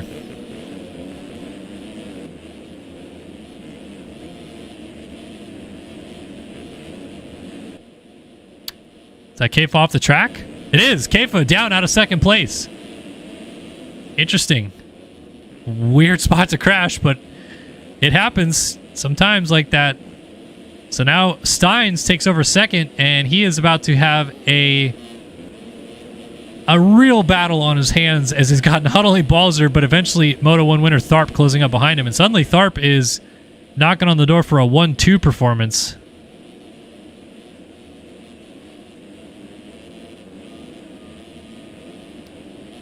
See how long Steins can hold the dam steady and keep these guys behind him.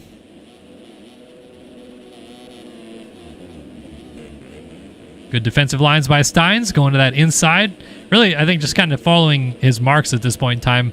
Has to expect that these guys will figure out ways to get around him, but do what you can. Hold him at bay. Do your normal laps. And Tharp is taking advantage to close up on Balzer in this battle for third place.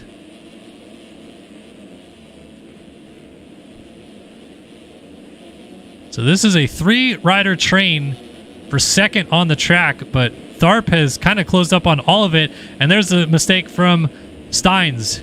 Balzer not able to take advantage just yet. Oh, man, and through the front door and down goes Balzer.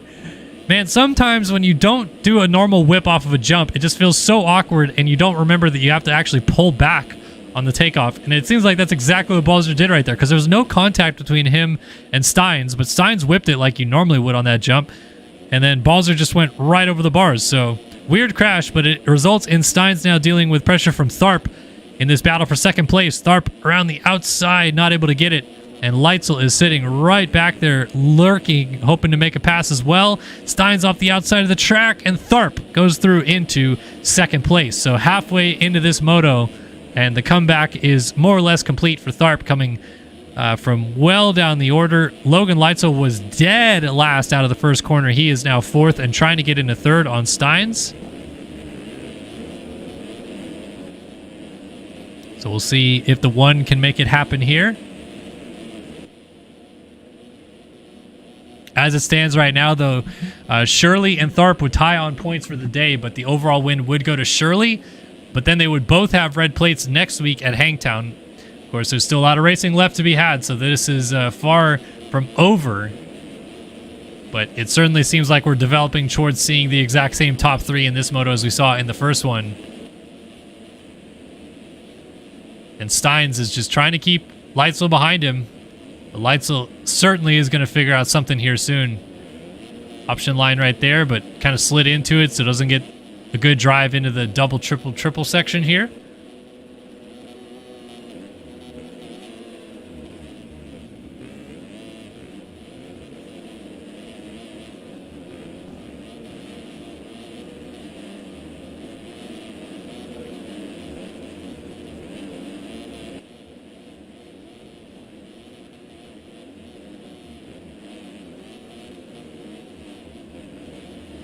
And Steins actually opened the gap back up on Leitzel. Forget about the battle.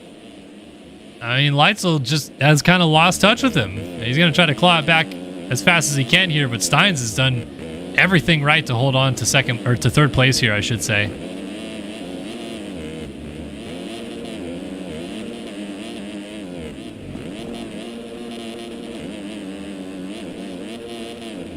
no, there's definitely a road. I don't know what value it is. I feel like it's maybe a little less than normal because they started with such a rough track, but there is a road developing the track as it goes on for sure. So Leitzel right back on the rear fender of Evan Steins, trying to settle this battle for third place on the track. Leitzel is plenty well in position for third overall already, but trying to maximize those points on the day.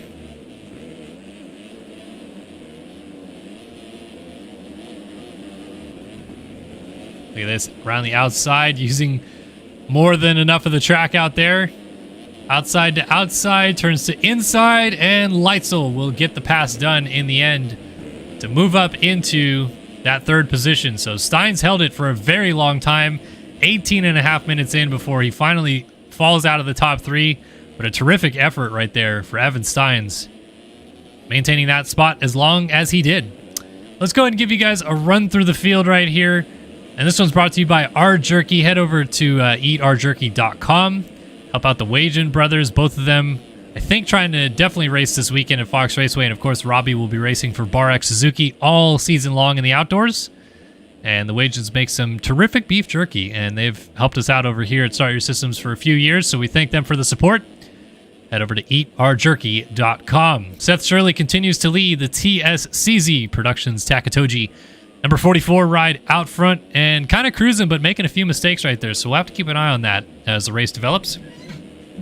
Braden Tharp in second, his teammate, TSCZ Takatoji number 20. With Logan Leitzel, the defending champion, on the Yogi Designs number 1 in third. Evan Steins, RBT Visuals 115, is now in fourth with Ben Kafa, the Empire. This is the 364, I should say, ride. Rounding out our top 5, Frank Jackson on the Phil Ski and Snowboard 28 ride is in 6th. 7th for Walter Gebhardt on the 338 District Designs program. Good to see Salty Walty back in the action. Lucas Bruin on the 105 Impact ride is in 8th, with Brett Powers on the 40 Wildside Designs ride in 9th. And Seth Carr just went down in 10th, so now 10th is John Heilman on the Dynaco number 43. 11th for Bertram Hansen, 12th for Bodie Parker, Yogi Designs number 32, but Cade Matherly going to go into 12th on the Twizy number 25, so Matherly finally slicing his way forward in this one. Goes to 12th, Parker 13th. Max Chwalik on the Phil Ski and Snowboard 38 is 14th. Seth Carr Covenant ride on the 13 is in 15th here. 16th for Rasmus Balzer, Yogi Designs effort on the 35, really falling apart here. And then Colin Allen behind him in 17th on the Phil's number 351. 18th for Ryan Pinkerton, Yogi Designs number 68 with Christopher McPherson of the Takatoji 317. Taco Toji, as he puts it. That is P19. And 20th, I believe, yes, Emmanuel Cepeda, Boots House 179. So a few skin packs definitely were missing this week. We'll have to get Boots House. We'll have to get...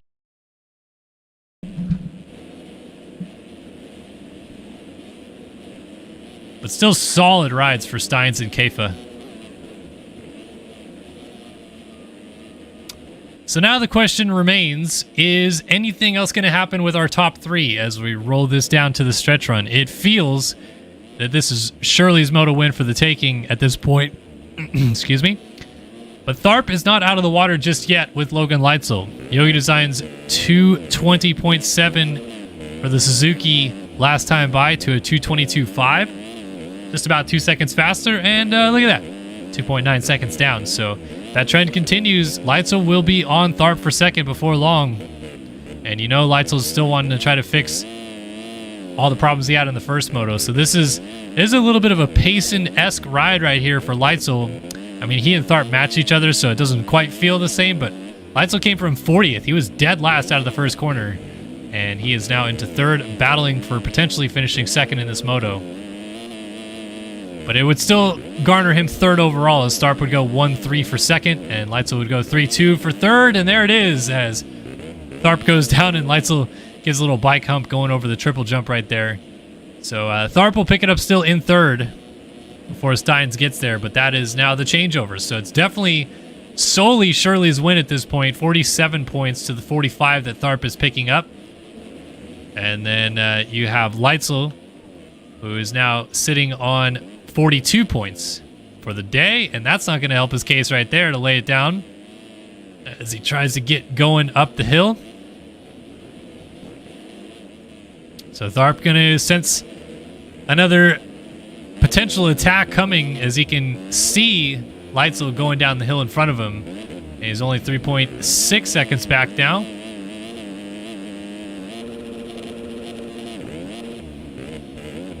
Jackson's been slowly creeping forward here on the 28 as well. This is a solid effort for Frank the Tank after finishing 7th in the first moto. Quietly good day for Frank Jackson. I think this might actually give him 4th overall, depending on where Carr and Matherly get to. But we haven't talked much about Frank Jackson. And here he is again, just hitting his marks, doing his laps. On his way to a maybe 4th place finish. He still has 6.5 minutes plus 2 laps to go, so can't write it off just yet. And we saw Balzer go from 4th place to 16th in a hurry, but for the time being, he's looking really solid. Back here to Walter Gebhardt, catching up to Evan Steins for 5th. And if you're Evan Steins at this point, I mean, I hate to say job done, because you still want to finish this off and have a good result.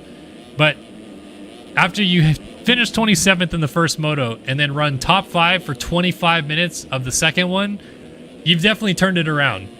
Even if he only finishes like 9th in this one, you can't be too upset with it, because this has been a really, really good ride.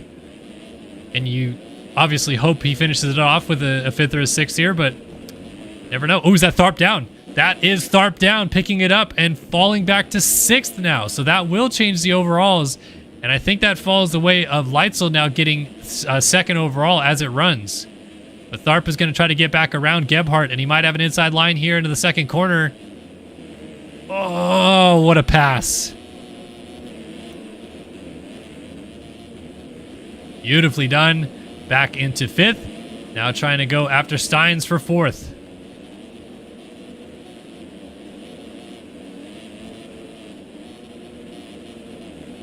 Whew. Big whip over the top of that triple jump right there. Crosses over. Oh, Steins is sliding out. Not going to fall off the bike right there, but does lose 2 positions and has to watch out, because here comes Keifa on the 354. So Tharp back into 4th, but yeah, Walter Gebhardt not quite done with him just yet.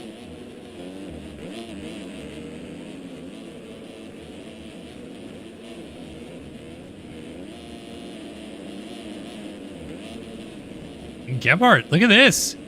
Oh, and they both go down hard. Gebhardt thought about an inside move, and Tharp was crashing anyway, and then Gebhardt just kind of hit him. And there's Keifa passing Steins as these two get up now 6th and 7th. And just continue the battle anyway, now behind Evan Steins at the top of the hill. So this is basically continuing as a battle for 4th, but instead of the 2 of them, it's the 4 of them, as Keifa goes down and Tharp is alongside Steins and goes down. So Steins back into 4th, Gebhardt now 5th, and then it looks like Tharp was able to pick it up still in 6th as they're working around some lap traffic right there. It's that Timmy Briscoe on the 309, I believe. It's so frustrating for Tharp, who did basically everything right to get back to 2nd, and now continues to crash and is falling all the way back to 6th. So we're down into the final just about 3 minutes and 2 laps of this one. Seth Shirley boasts a 20-second lead on Logan Leitzel, who just ran a 2:19.4 to a 2:26.4. Wow, 7 seconds faster than Seth Shirley with a 19-second advantage and certainly 4 laps to go. If Leitzel brings this back around, I am going to be blown away by that. That's 40th to 1st would be crazy. But Logan Leitzel's kind of on one right now. When you run the fastest lap of the race, 27 minutes in, you have found the flow. And it's not out of the question yet that Tharp might have a crash at some point as well, as Leitzel almost slides out going through that corner, but still works out in the end. So really, if if Shirley crashes once, this gets real interesting in a hurry, because then we're to the point where Leitzel can just chunk away a few seconds a lap and he's on him. But I wanted to stick with Leitzel for a minute here and see what this pace looks like. Is he really going over the top? Or is this just simply a comfortable pace for him at this stage of it, and it feels to me like it's more over the top than anything. It's going fast, no question, but it looks like he's having to push pretty hard to do it.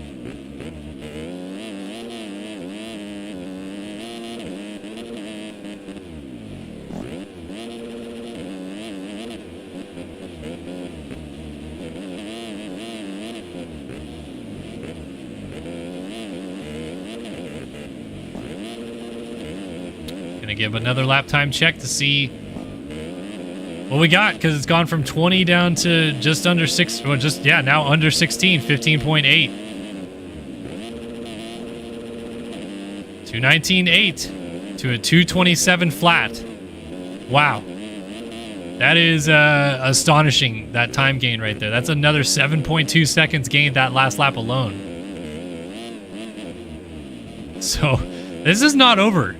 Somehow, some way, Leitzel's going unbelievably faster than Seth Shirley in the race lead, and it's kind of working.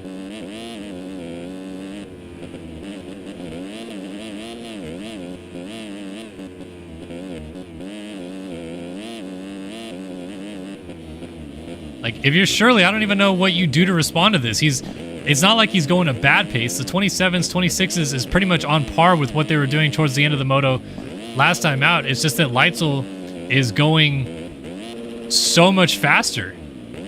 And honestly, like, it is a little out of control in some spots, but it has seemingly been relatively in control the last half a lap. I mean, that was a little bit sketchy right there, but got lucky with the bounce. Wow. Can you imagine Leitzel sneaks in and steals this, not only the moto win, but the overall win away late into this thing? A lap ago, we were talking about if Shirley crashes once, it gets interesting. Now, if he crashes, Leitzel is not only on him, he's maybe by him with how close the gap is. And it just seems like it continues to just come down a little bit more every corner. Now under 10 seconds. Like, someone has got to be telling Shirley this is happening, right? Like, he's got to be looking at the pit board and seeing the gap come down. And I don't know if he's like freaking out about it, but he's certainly starting to think about it, right? We're going to have 2 to go this time by. And this might be another 7 seconds a lap gained by Leitzel. And if he does it one more time after that, he is on Seth Shirley for the race lead. This is crazy how fast he's going. And again, like I said, it doesn't look all that sketchy. 9.9. Kind of messed up these 2 corners right here, so it's not going to be as much of a gain. 225.7, so he's upped his pace, has Shirley, but I think this is another 219. 220.4. But that is another 5.2 seconds gained, and look at that, 10.4 with 2 to go. He's literally going exactly fast enough to catch him at the very end. But I don't know if it's going to be enough. Like, I feel like it's starting to even out just a little bit where Shirley realizes the gap's coming down. Maybe he's picking up the pace again. But it just takes one big mistake and this whole thing is flipped upside down.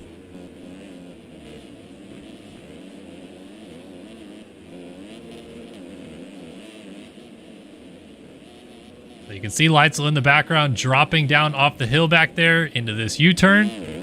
9.9, 10.3, it's hovering at that gap. He's not making as many inroads as he was. That doesn't necessarily mean it's over, but he's going to have to push that little extra bit now for these, lap and a half left, basically.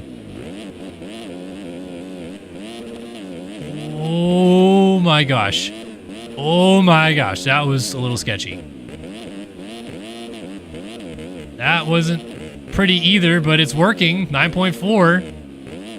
And Shirley is probably going to hit some more lap traffic before this is over. Oh my gosh, he's going so fast through those ruts. Landed on the rear tire a little bit awkwardly, crossing over the top right here. Pressing every button imaginable to shift through the gears right here. 8.6. It's not coming down enough. It is coming down, but it's just still not quite enough. The amount of time he's gained, though, it's been about 12 seconds and 3 laps total, by the looks of it. And I think it's going to be too little too late, especially now it looks like it's really evened out. I think Leitzel is maybe pushing a little bit harder than he was, and it's causing him to make too many mistakes now. Although, I don't know. Yeah, I don't think he's going to be close enough. So this is only going to be like a 2-second gain this time by. And Shirley is... he's going to hit that lap traffic. Anyway, white flag is out for Seth Shirley trying to win this race. Logan Leitzel's going to give it everything he can with 1 lap to go. They have plenty of gap behind them. Leitzel can throw absolute caution to the wind here and still finish second, no problem. 22 flat to a 23.7, so 1.7 seconds faster that last time. Much different than the 7 seconds a lap he was chunking away. And Shirley certainly picked up the pace to try to match. Now this lap traffic group is really intriguing to me, though. It's probably the most opportune time for Leitzel to make time up, but I don't know that Shirley's going to catch enough of it. He's going to catch 1, maybe 2 of them. Down to 6.5, though.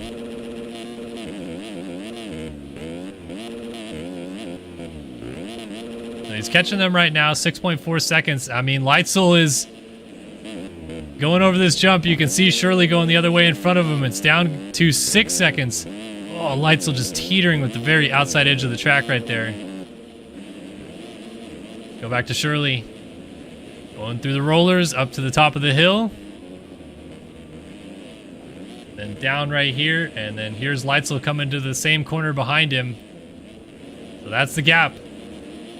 I mean, Shirley is definitely playing the safe game right here. He's choosing all the smoothest lines on the track, trying not to push the pace too much, and not crash, obviously. And meanwhile, Leitzel is absolutely sending behind him. 5.8 is the gap.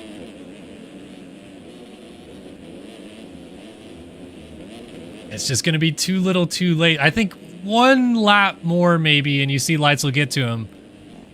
Lap traffic that was maybe going to be in the way goes down, and Shirley scoots by. And here is Leitzel, who will fall just short in the end by the looks of it. Down to the final 4 corners for Seth Shirley. Another lap rider down, so he'll scoot by. Coming into that corner a little sideways pop out of there. Flash of yellow in the background. But it'll be too little too late. And off of his 250 West title in Supercross earlier this year, Seth Shirley is going to go 2-1. He'll win the second moto at Fox Raceway, win the overall, and your new points leader in 250 motocross is Seth Shirley. Leitzel gets it to 4 flat at the line, runs a 2:21.4 on the last lap of the race, which matches Shirley's best lap of the race. And Tharp, amazingly, did get back into the 3 spot, but it's not over yet. Frank Jackson is trying to keep it close.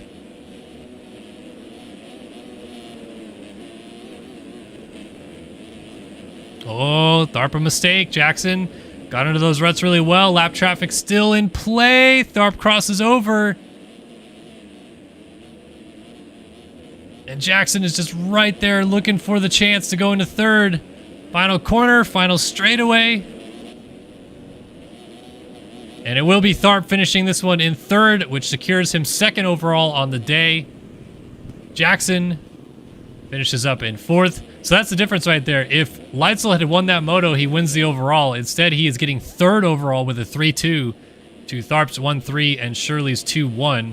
It looks like Seth Carr will round out our top 5 right here, which I think will secure him 4th overall. 4-5 versus Frank Jackson 7-4. So Seth Carr 4th overall in the day, and I think Jackson 5th. Balzer got all the way back to 6th, and he'll be thanking everybody that he got there. Evan Steins did actually finish this one off well. He's going to finish up in 7th with a really solid effort in this one. Chwalik was 8th. Matherly gets 9th. Matherly picking up the solid 6-9 on the day. Love to see it. Bodie Parker 10th. Ben Kafo 11th with Powers in 12th. Heilman 13th. Lucas Brun in a drag race to the line with Colin Allen. And Brun will pick up 14th. Colin Allen 15th. 16th for Cepeda versus Gatlin. Gatlin goes down, so it is going to be Cepeda 16th. And Bryce Whelan will get 17th. Gatlin 18th. Ooh, McPherson getting passed for 19th by Evan Holt. Coming to the flag right here. McPherson trying to keep it close, but Holtzy is going to get it. So Evan Holt will take home 19th place in the second moto to go with his 15th in the first. And McPherson goes 20th in the second one after 25th in the first one. So he at least scores a point on the day. Penalties are in. Let's take a look. Jackson got around Tharp for third in the moto.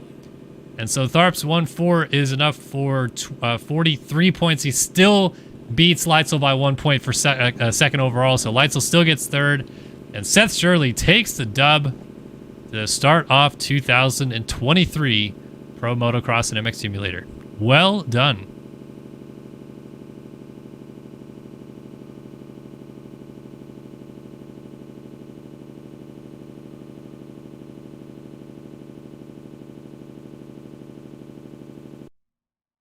All right. One moto left to run. We'll jump back in studio with you guys. Kellen Brower in the booth. One more moto to go here tonight, and we will be done with the first round of the year. As a reminder, of course, Alexis Leclerc did win that first moto. Payson Johnson second. Braden Carter third. Cooper Hunt fourth. Braden Carter third. Luke Sullivan fourth. And then Cooper Hunt was fifth. Pablo Vial, Trevor Burns, Braden Castellaneta, Colby Eaglin, and Chris Post inside of our top 10. But crucially, Leclerc won by a whopping 57 seconds in the first moto. But Johnson did run the faster lap by 6/10. So are we on for a battle in the second one? Let's find out.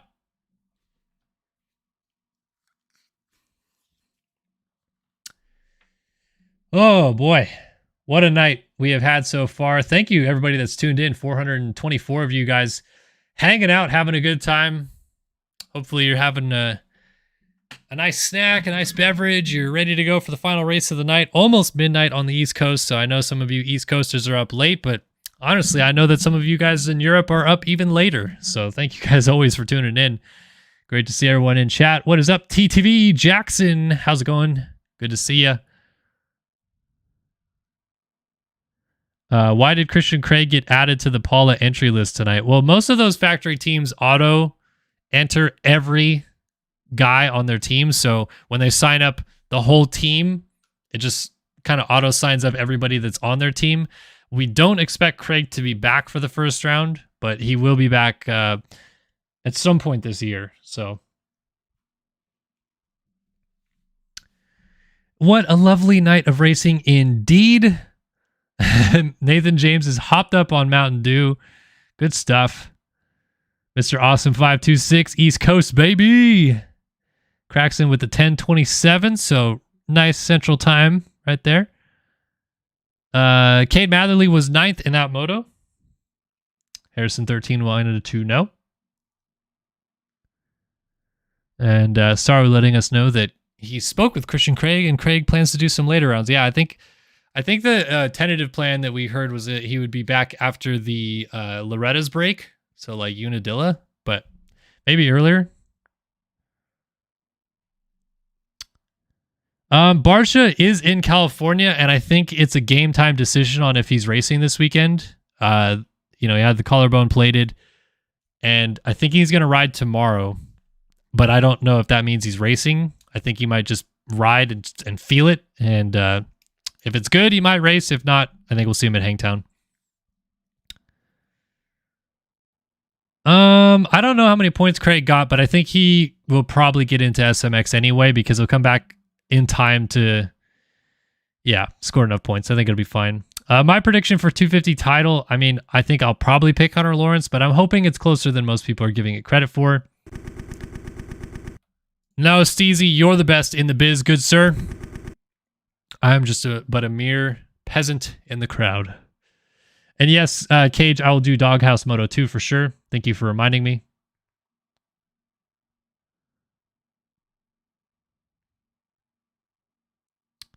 Yeah, it is interesting to see Webb back so early, but I do know that he's getting money from KTM to race outdoors, and it's a decent amount, so yep. I don't think Faulkner's back racing yet, but he is back riding. 10th place wild card? Gosh, I don't know. How about like Freddie Noren for 10th place wild card? I don't know. Maybe Noren finishes like 6th.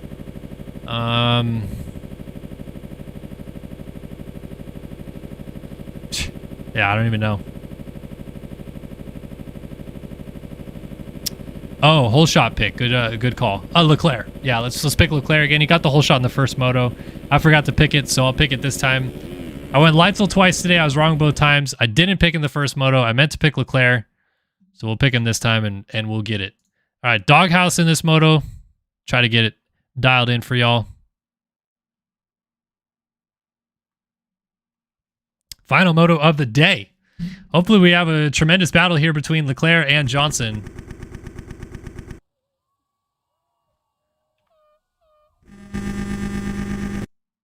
All right, there we go. Let's see the doghouse.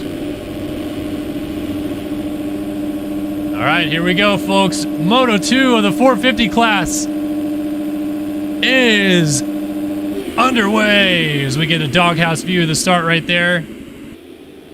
Into the first corner, Gerst leads him in. A little bit of a push wide from everybody, and none of the people we thought was going to whole shot did. It's Cooper Hunt, District Designs, number 18 out front. And down in the second corner, I think that was Trevor Burns. Jack Haley has a good start. You also have Caden Speck up here. And Johnson is in third, going towards the lead, but he's down as his teammate went down. There's a huge pileup in the second corner, and we have a bunch of different leaders. Leclerc was in this pileup as well. I was trying to see where Carter was. Johnson falling back a little bit down the order, though. Chris Post leads the race here at Fox Raceway. Jack Haley is right behind him. You got Brandon Larson with a good start. Oh, Larson down. Bear goes by. Swapping and going down. Is that T-Lang? It was. Tyler Lang had a good start. He's down. Everybody having problems early in this moto, and it is all kicking off. How about this, though, for Chris Post? Love to see it. 61 machine out front. Good dude. Shooting for the Align Media folks doing their video work this year. So going to all the races, living at MTF, is at MTF right now, I believe. Streaming. Or not streaming, but racing. And man, just as Johnson was about to go into third on the third corner of the race, he's 37th right now.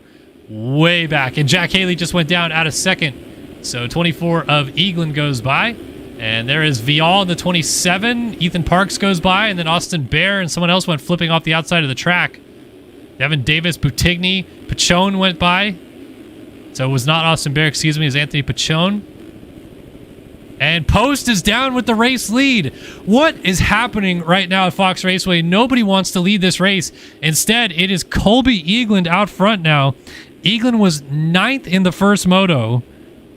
And none of the people up front in the first moto are up front in this one. This is going to be a weird moto to keep track of. But it is Eaglin who leads the first lap now, officially over the line. Pablo Vial, 2nd in the first moto at the end of lap 1. 2nd in the second moto at the end of lap number 1. As Boutigny, his teammate, crosses in 3rd. Post, Hunt, Carter's up here. Davis, Pachone, Blakely, Cavicciuti, Larson, Parks, Schaefer, Gross, and then Leclerc over the line. Looks like he's in about 15th. Yes, he is 15th exactly. So Leclerc trying to weave through this group a little bit. Nice inside line, trying to make the pass on Schaefer. That almost came to blows, and Leclerc actually ends up sliding out as Pachone. Oh my gosh, so many guys splitting around the outside of Leclerc right there. Jacob Hubbard in the mix. Jack Haley gets tossed to the ground. Reno Brennan with a hip check. As two guys down in the corner right there. That's Sullivan with, couldn't quite see who he was on top of right there. Man, this is wild. T-Lang pick it up. After that early crash, he's inside of the top 20. He's actually 13th to be specific. So then Carter is the best of the group that was at the front of the field in the first moto. And right now he is in 6th spot.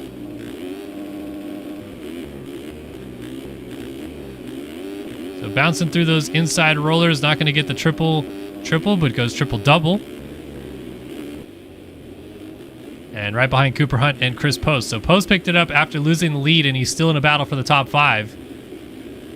And wow, Johnson is still absolutely buried right now as Hunt does make the pass. Holy smokes, Chris Post, where are you going? Still makes the corner at the bottom of the hill. Now Hunt on the rear tire of Boutigny. So it is Eaglin and Vial stretching away from this group, but the battle for third is a good one. Boutigny, Hunt, Carter, and Chris Post off the back of it. They're on the 61, that vibrant red machine.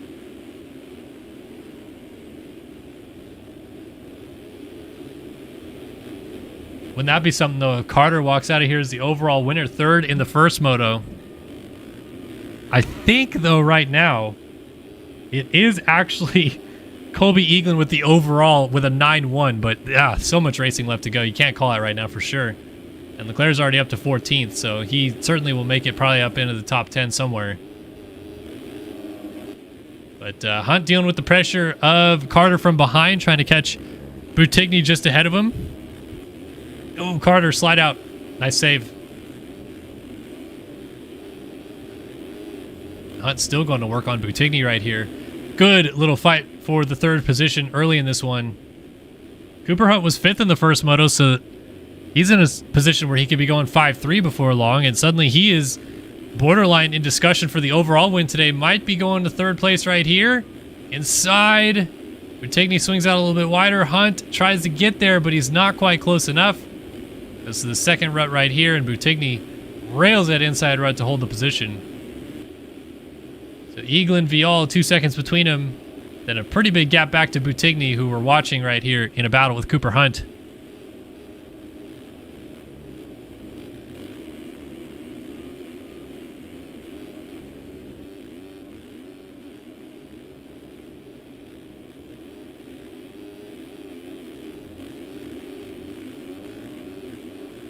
All those guys getting that kind of triple line where they pop off the top pretty well through right there. Something's going to materialize here. Cooper Hunt has been breathing down the back tire of Boutigny here for almost 2 whole laps.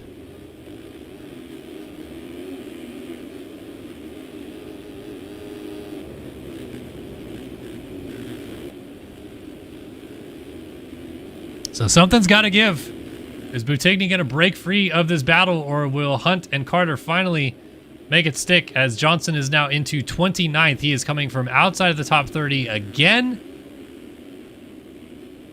And it's just not been his day off the start. And honestly, this one wasn't his fault again. I didn't see what happened in the first one, but just stacked up behind a big pileup, which was started when his teammate went down, Gerst.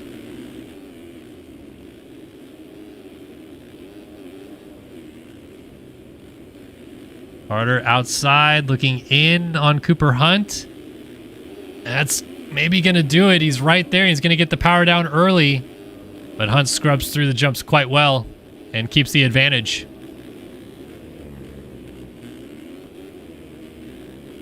Good fight, though, now for 4th as Boutigny has stretched it out on those guys a little bit. He's not dealing with Hunt right on him anymore. Instead, Hunt's dealing with Carter, putting the pressure on him. Carter just cannot quite find the way through just yet.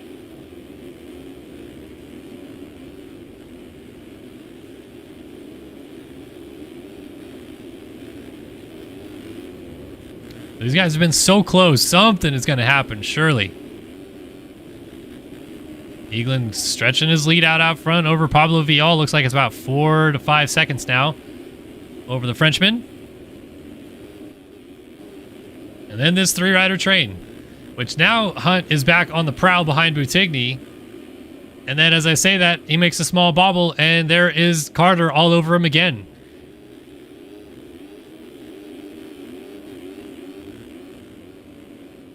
Triple single for Carter. A little bit faster through there. So where is Leclerc? Trying to look at the 7 in the running order at the top of our screen right now. And he is 10th, 32 seconds off the lead. Which this group right here is about 20 seconds ahead of Leclerc. Oh, Carter, interesting off-track line, Sunshine.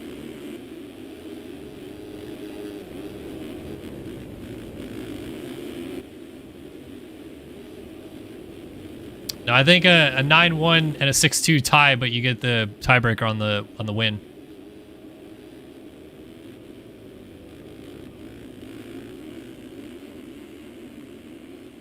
Because it's 1 point each from 6th to 9th place, but then it's 3 points from second to first, so it's a dead tie going 6-2 versus 9-1, but the better second moto score is the overall winner. Hence the 9-1 at the moment out of Eagland being the overall.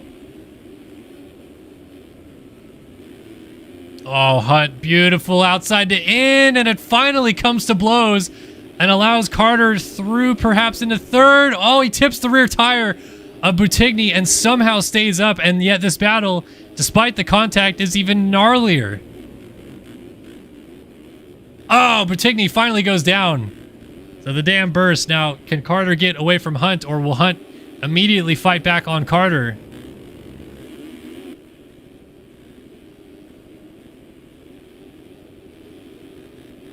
Oh, gosh. Cooper Hunt, the rear end kicking out in the mechanics area, touching that tough block. So Carter is in position to win the overall with 3-3 as it runs. Still a lot of racing left to go. 20 minutes and 2 laps. And Cooper Hunt is all over him. There's Buttigny, there's Blakely. And now Leclerc up to 7th with a 7-1. So 7-1 is 39 points, so he's 1 point back of Carter for the overall as it runs.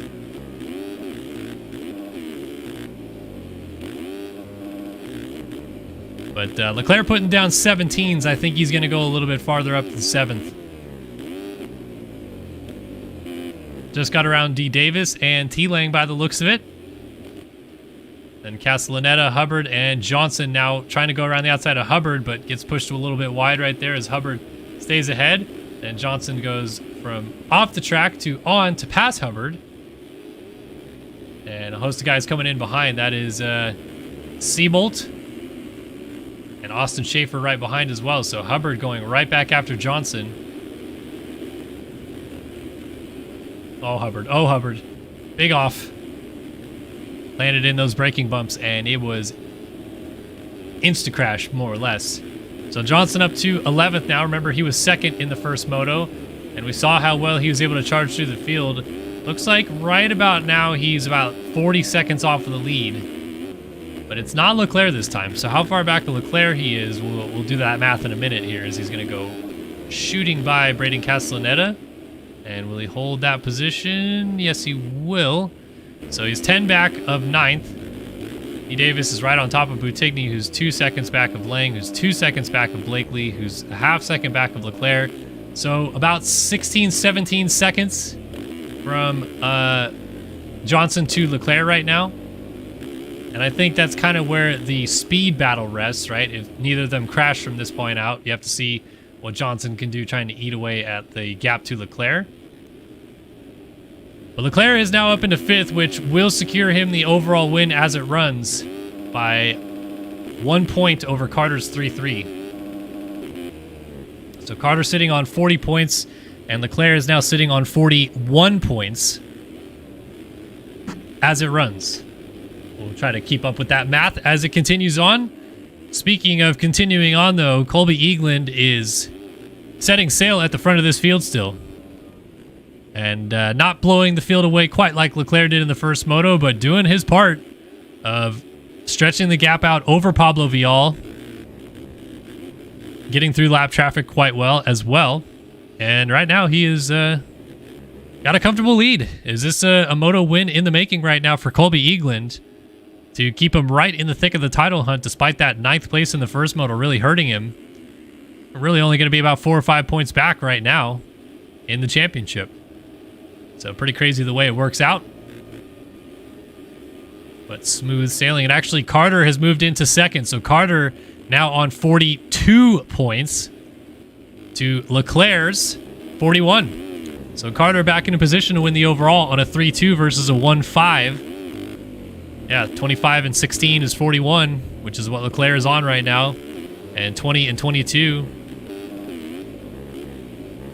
is 42. Which is what Carter's on. So Carter, with that pass, in position to win the overall, and it continues to shuffle around.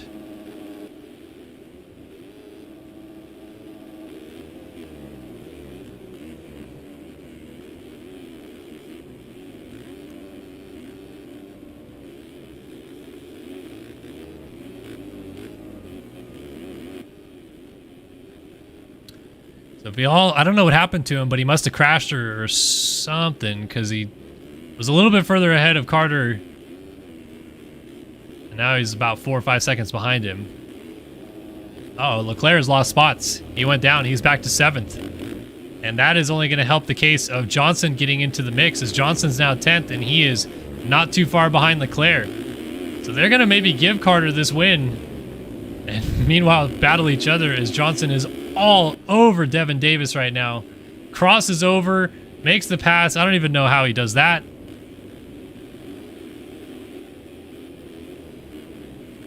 And then now he's trying to get around Buttigny.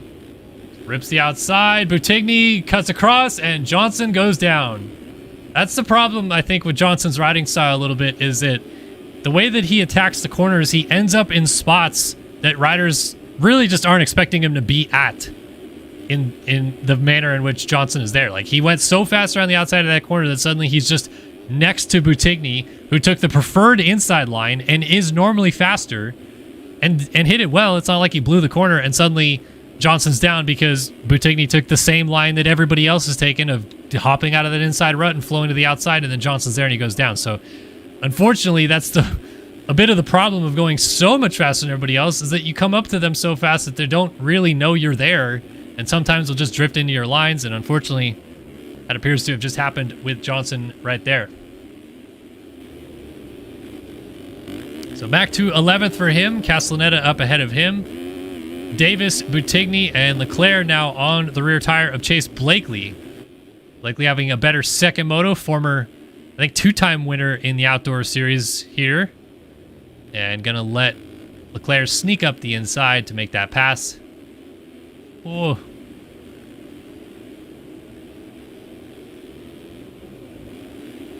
So Leclerc now into the 6th position. Still not enough to beat Carter's 3-2 though. Lang, much better moto this time around, is running 5th place.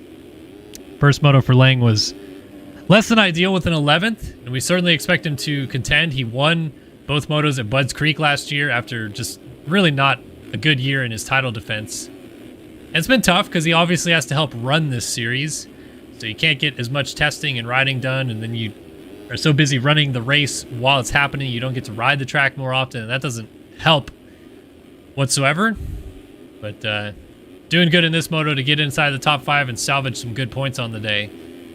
Cooper Hunt's still in 3rd, and Carter, or excuse me, in 4th, and Carter is now back behind Vial.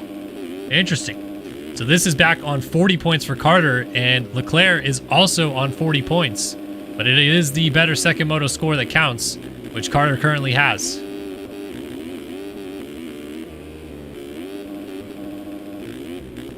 So this whole overall seems to come down to whether Carter can pass and stay ahead of Pablo Vial.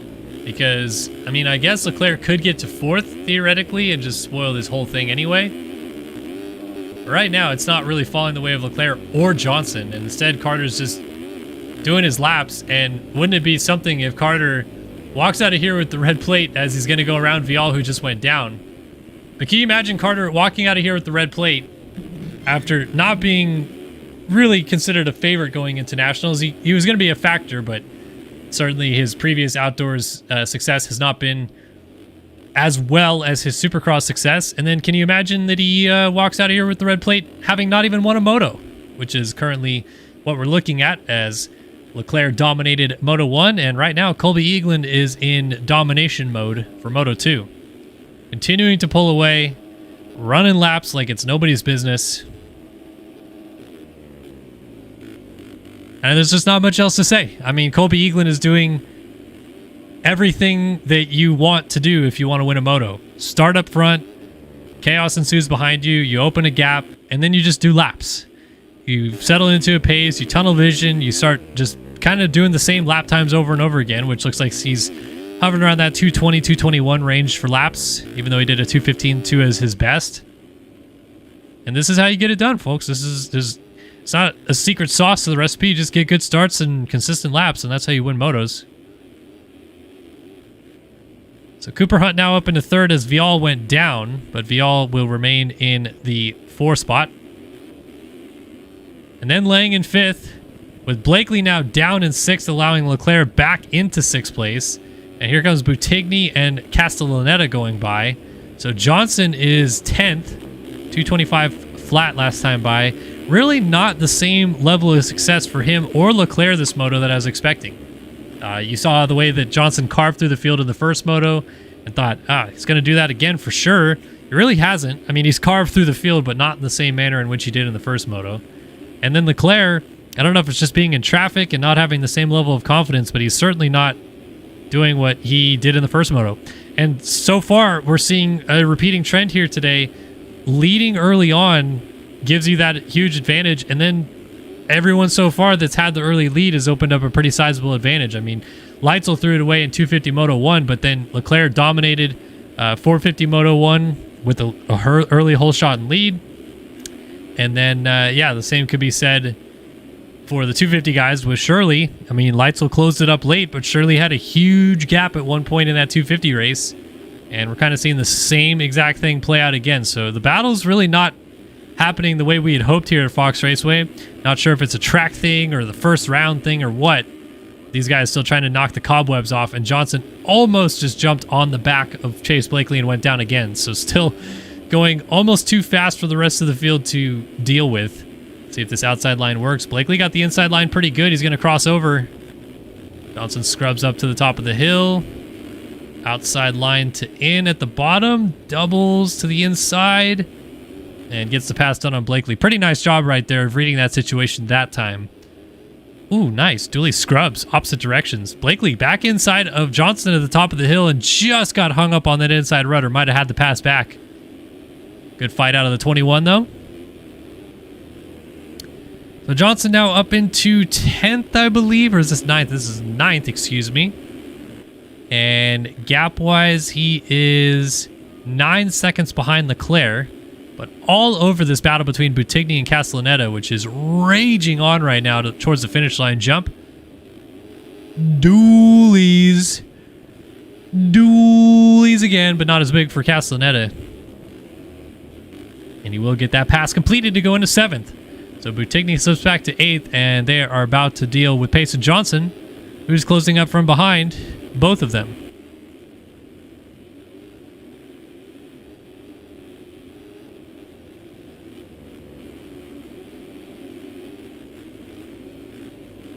Castellaneta's like, I'm out of here, man. I'm trying to get away. I can feel Payson Johnson is closing down, so let's not wait around to feel him get any closer than this. And now Buttigny has an earful.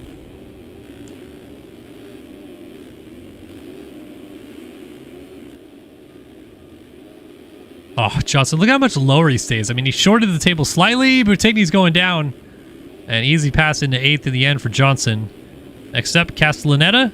And Vial, picking himself up from a crash, went down. So Leclerc is now 5th. And Carter is back to 3rd again. Cooper Hunt has moved into 2nd. And now Leclerc is back in overall position with a 1-5 to Carter's 3-3. So this just is ridiculously unpredictable because these guys are not riding as consistent as we saw in the first moto. I don't know what it is, but Carter is definitely not riding the same level he was in the first moto. He was definitely going faster than Hunt and Eagland to finish 3rd, and somehow, some way, he just keeps falling back behind both of them. So, not really going the way that he was hoping, and then Leclerc has clawed back into 5th, and as I say that, he goes down and is off the bike. And that's going to be Vial and just Vial catching him. So I thought Johnson was going to be there, but not quite. Got to be careful where Vial is going to go right here. The Frenchman battle. Vial trying to take just enough points away from Leclerc to give Carter the overall at the point of this race at the moment. 18-second lead still for Eagland. 4 seconds the gap to Cooper Hunt. That is what Carter needs to get to win the overall because Leclerc 20 seconds back of Lang now, probably not going to get him. And if Vial gets around Leclerc, that gives Carter the overall anyway. So that's the help that if you're Carter, you're looking for. But then they'd be tied on points. I definitely did not think after the first moto we'd be saying the championship leaders would be leaving here with only 40 points. I mean, it seemed obvious that Leclerc or Carter or Johnson were going to win the second moto, and clearly we'd have 47 points, 45 points, something like that. Not only 40. Right now it's at 41, technically speaking, for Leclerc to have the red plate and the first round victory.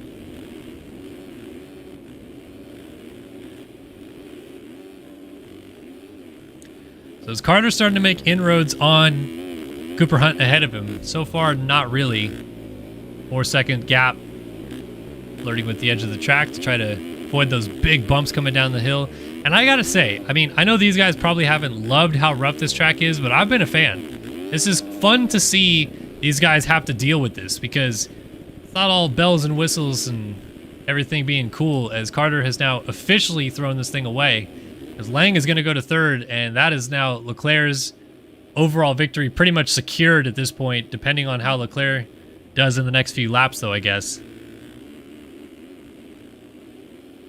But I love seeing the challenge that this track has presented. It reminds me a lot of old school sim. I mean, the tracks that we raced back in 12, 13, not to sound like, oh, you know, we were uphill both ways in the snow, but, you know, we got used to, oh, Carter lays out Lang. We got used to the lines on the track, obviously, because there wasn't a road. But straight up, like, the last few years, the tracks have been highways. And so to finally see some big braking bumps again and really gnarly ruts and stuff like that, it just feels like a bit of a throwback to some of that stuff that we raced back then. And it's been kind of nice to see it here tonight.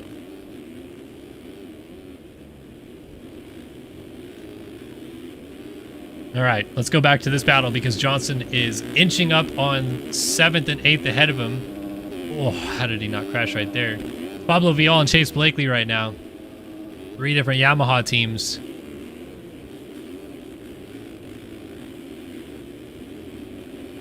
On Blakely. Kind of, I don't think suspected that was going to happen. And then Vial kind of blows the rut, so Blakely has a chance here, but gosh, Johnson is pushing all behind them.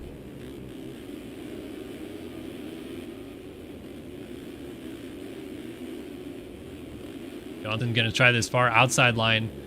Not many people using that, but actually works pretty darn good for him. Definitely stayed close. And then going to try the second rut right here to inside on Vial. Nobody's made a pass there. That's for sure. And now Johnson splitting Vial and Blakely. So Vial on the Impact Yamaha, District Designs Yamaha of Johnson, and Blakely on the BPC Yamaha.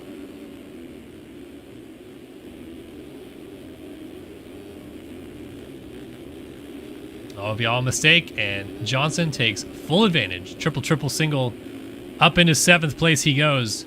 So 2-7 potentially right now for Johnson on the day. Maybe 6 if he gets to Castellaneta. Lang has been passed, I should say, not repassed. He has been passed by Leclerc and Carter. So Carter's back into 3rd, but Leclerc is on a 1-4 at the moment and potentially could get to Carter if things fall his way a little bit further. Carter's trying to get back after Cooper Hunt.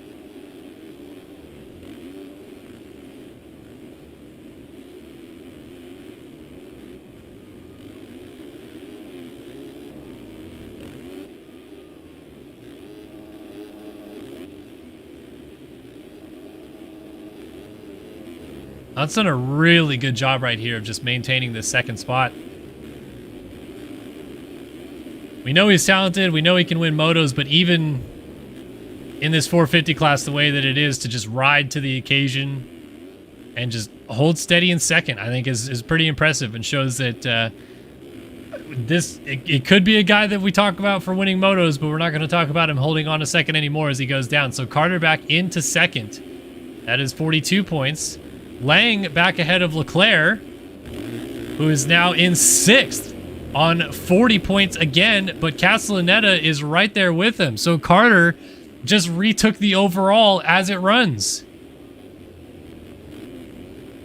Good grief. Just when you have this thing figured out, Leclerc was 1-4 and had it easy. Crashes again, is buried in all this chaos. And finally, we see Leclerc versus Johnson, 29 minutes into the second moto, battling for 7th. And Johnson goes down. So there that goes. And it's actually for 6th. I apologize. But yeah, so now Carter is up by 2 points in the overall. And even if Leclerc gets around Castellaneta, it still wouldn't be enough. And even if he goes up and gets Lang for 4th, well, then it would be enough. 1-4 beats a 3-2 by 1 point. But actually, so Leclerc is on, 40 points right now. You have 15 for finishing 6th. If he goes up to 5th, he'd be on 16. Yeah, and then once you get to 4th, you go up 2. So that's where I'm doing the math wrong. Confusing myself for a second. But this is the overalls hanging in the balance. Carter wants to walk out of here with the red plate. He might do so without winning a moto.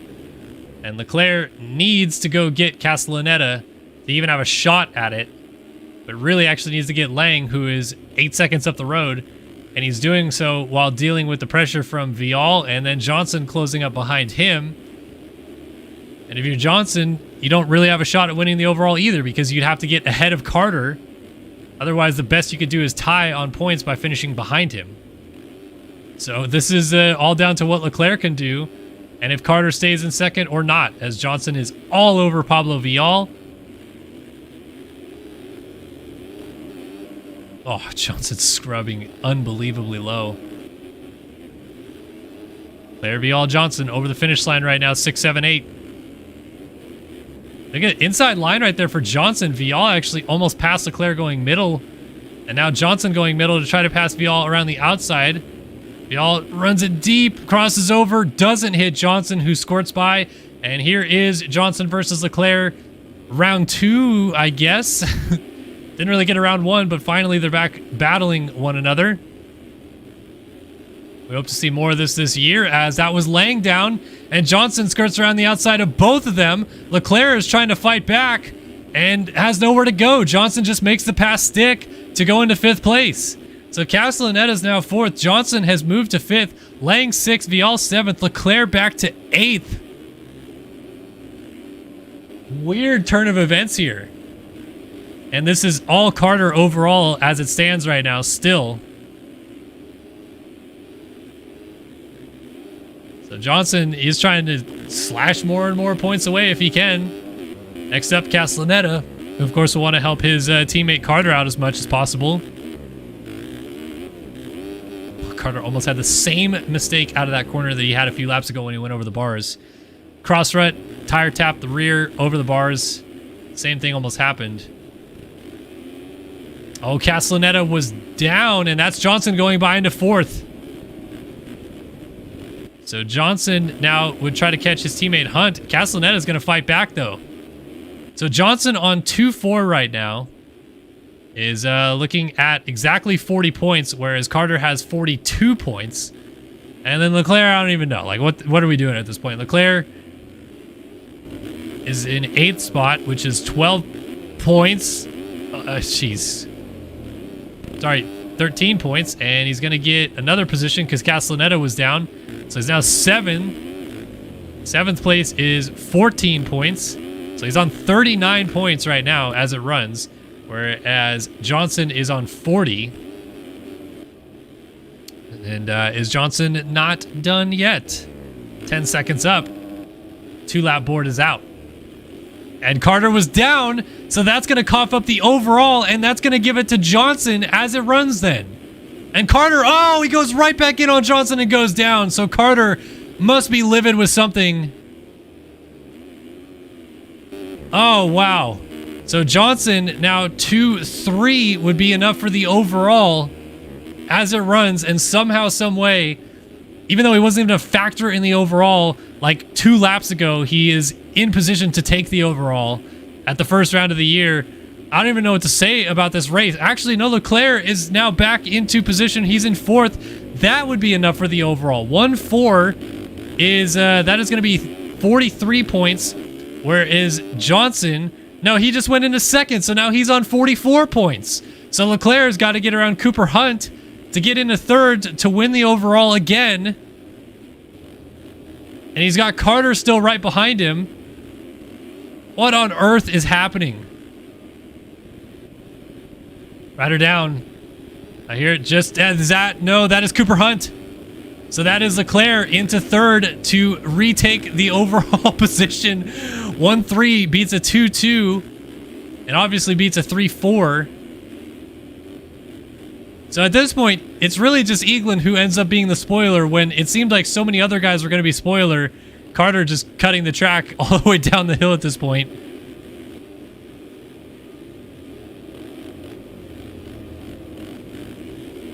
But if Carter repasses Leclerc, that gives Johnson the overall with a 2-2. Because that'd be 44 points to Leclerc, who would be on 43 with a 1-4. And you still have Lang lurking behind these guys. Gosh, what is happening?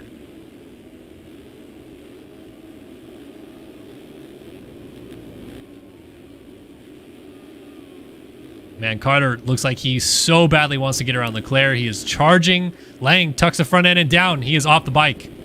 So Hunt goes by and Vial goes by. Ethan Park's unlapping himself, sort of.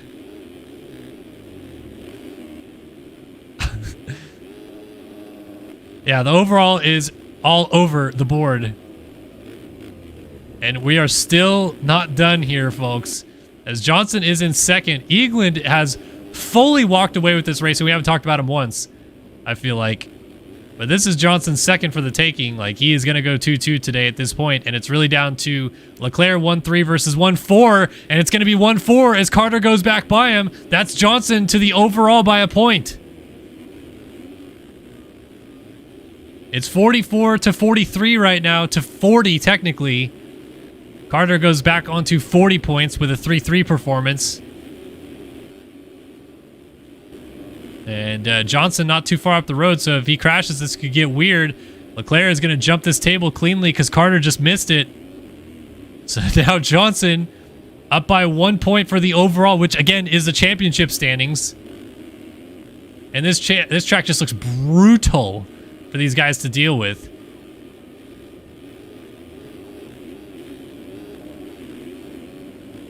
Leclerc got the rhythm clean.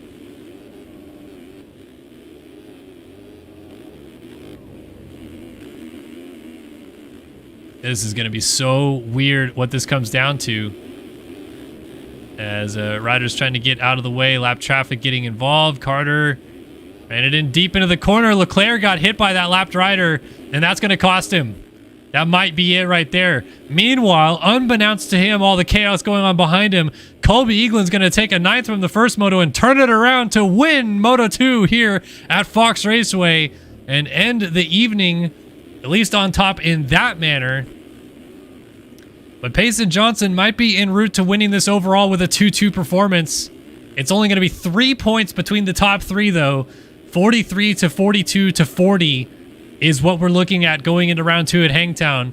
And if round 1 was any indication, we're in for a fun season because this is just unbelievable. But Johnson comes from dead last basically in both motos to take unofficially the overall at Fox Raceway, going 2-2. Carter is going to go 3-3. So, excuse me, 44 to 43 to 40 is going to be the end result on the night. So it's a 1-4 result for Leclerc. Johnson wins the overall. We'll have to wait for penalties, but I don't think anything changes there. Cooper Hunt finishes in 5th. I mean, I wanted to cover that race much better than I did, but I'm trying so hard to keep track of the overalls, and it literally changed every lap. Castellaneta 6th, Seabolt 7th, Burns 8th. Lang goes from 3rd forever in this moto to finishing 9th. And then Pablo Vial is in a drag race with lap traffic, but he'll finish in 10th. 11th, Blakely. 12th will be Hubbard.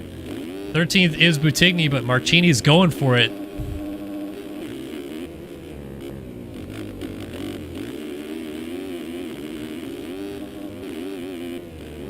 Oh, Marchini, nice scrub right here. This is a fun view to watch right here on this last lap.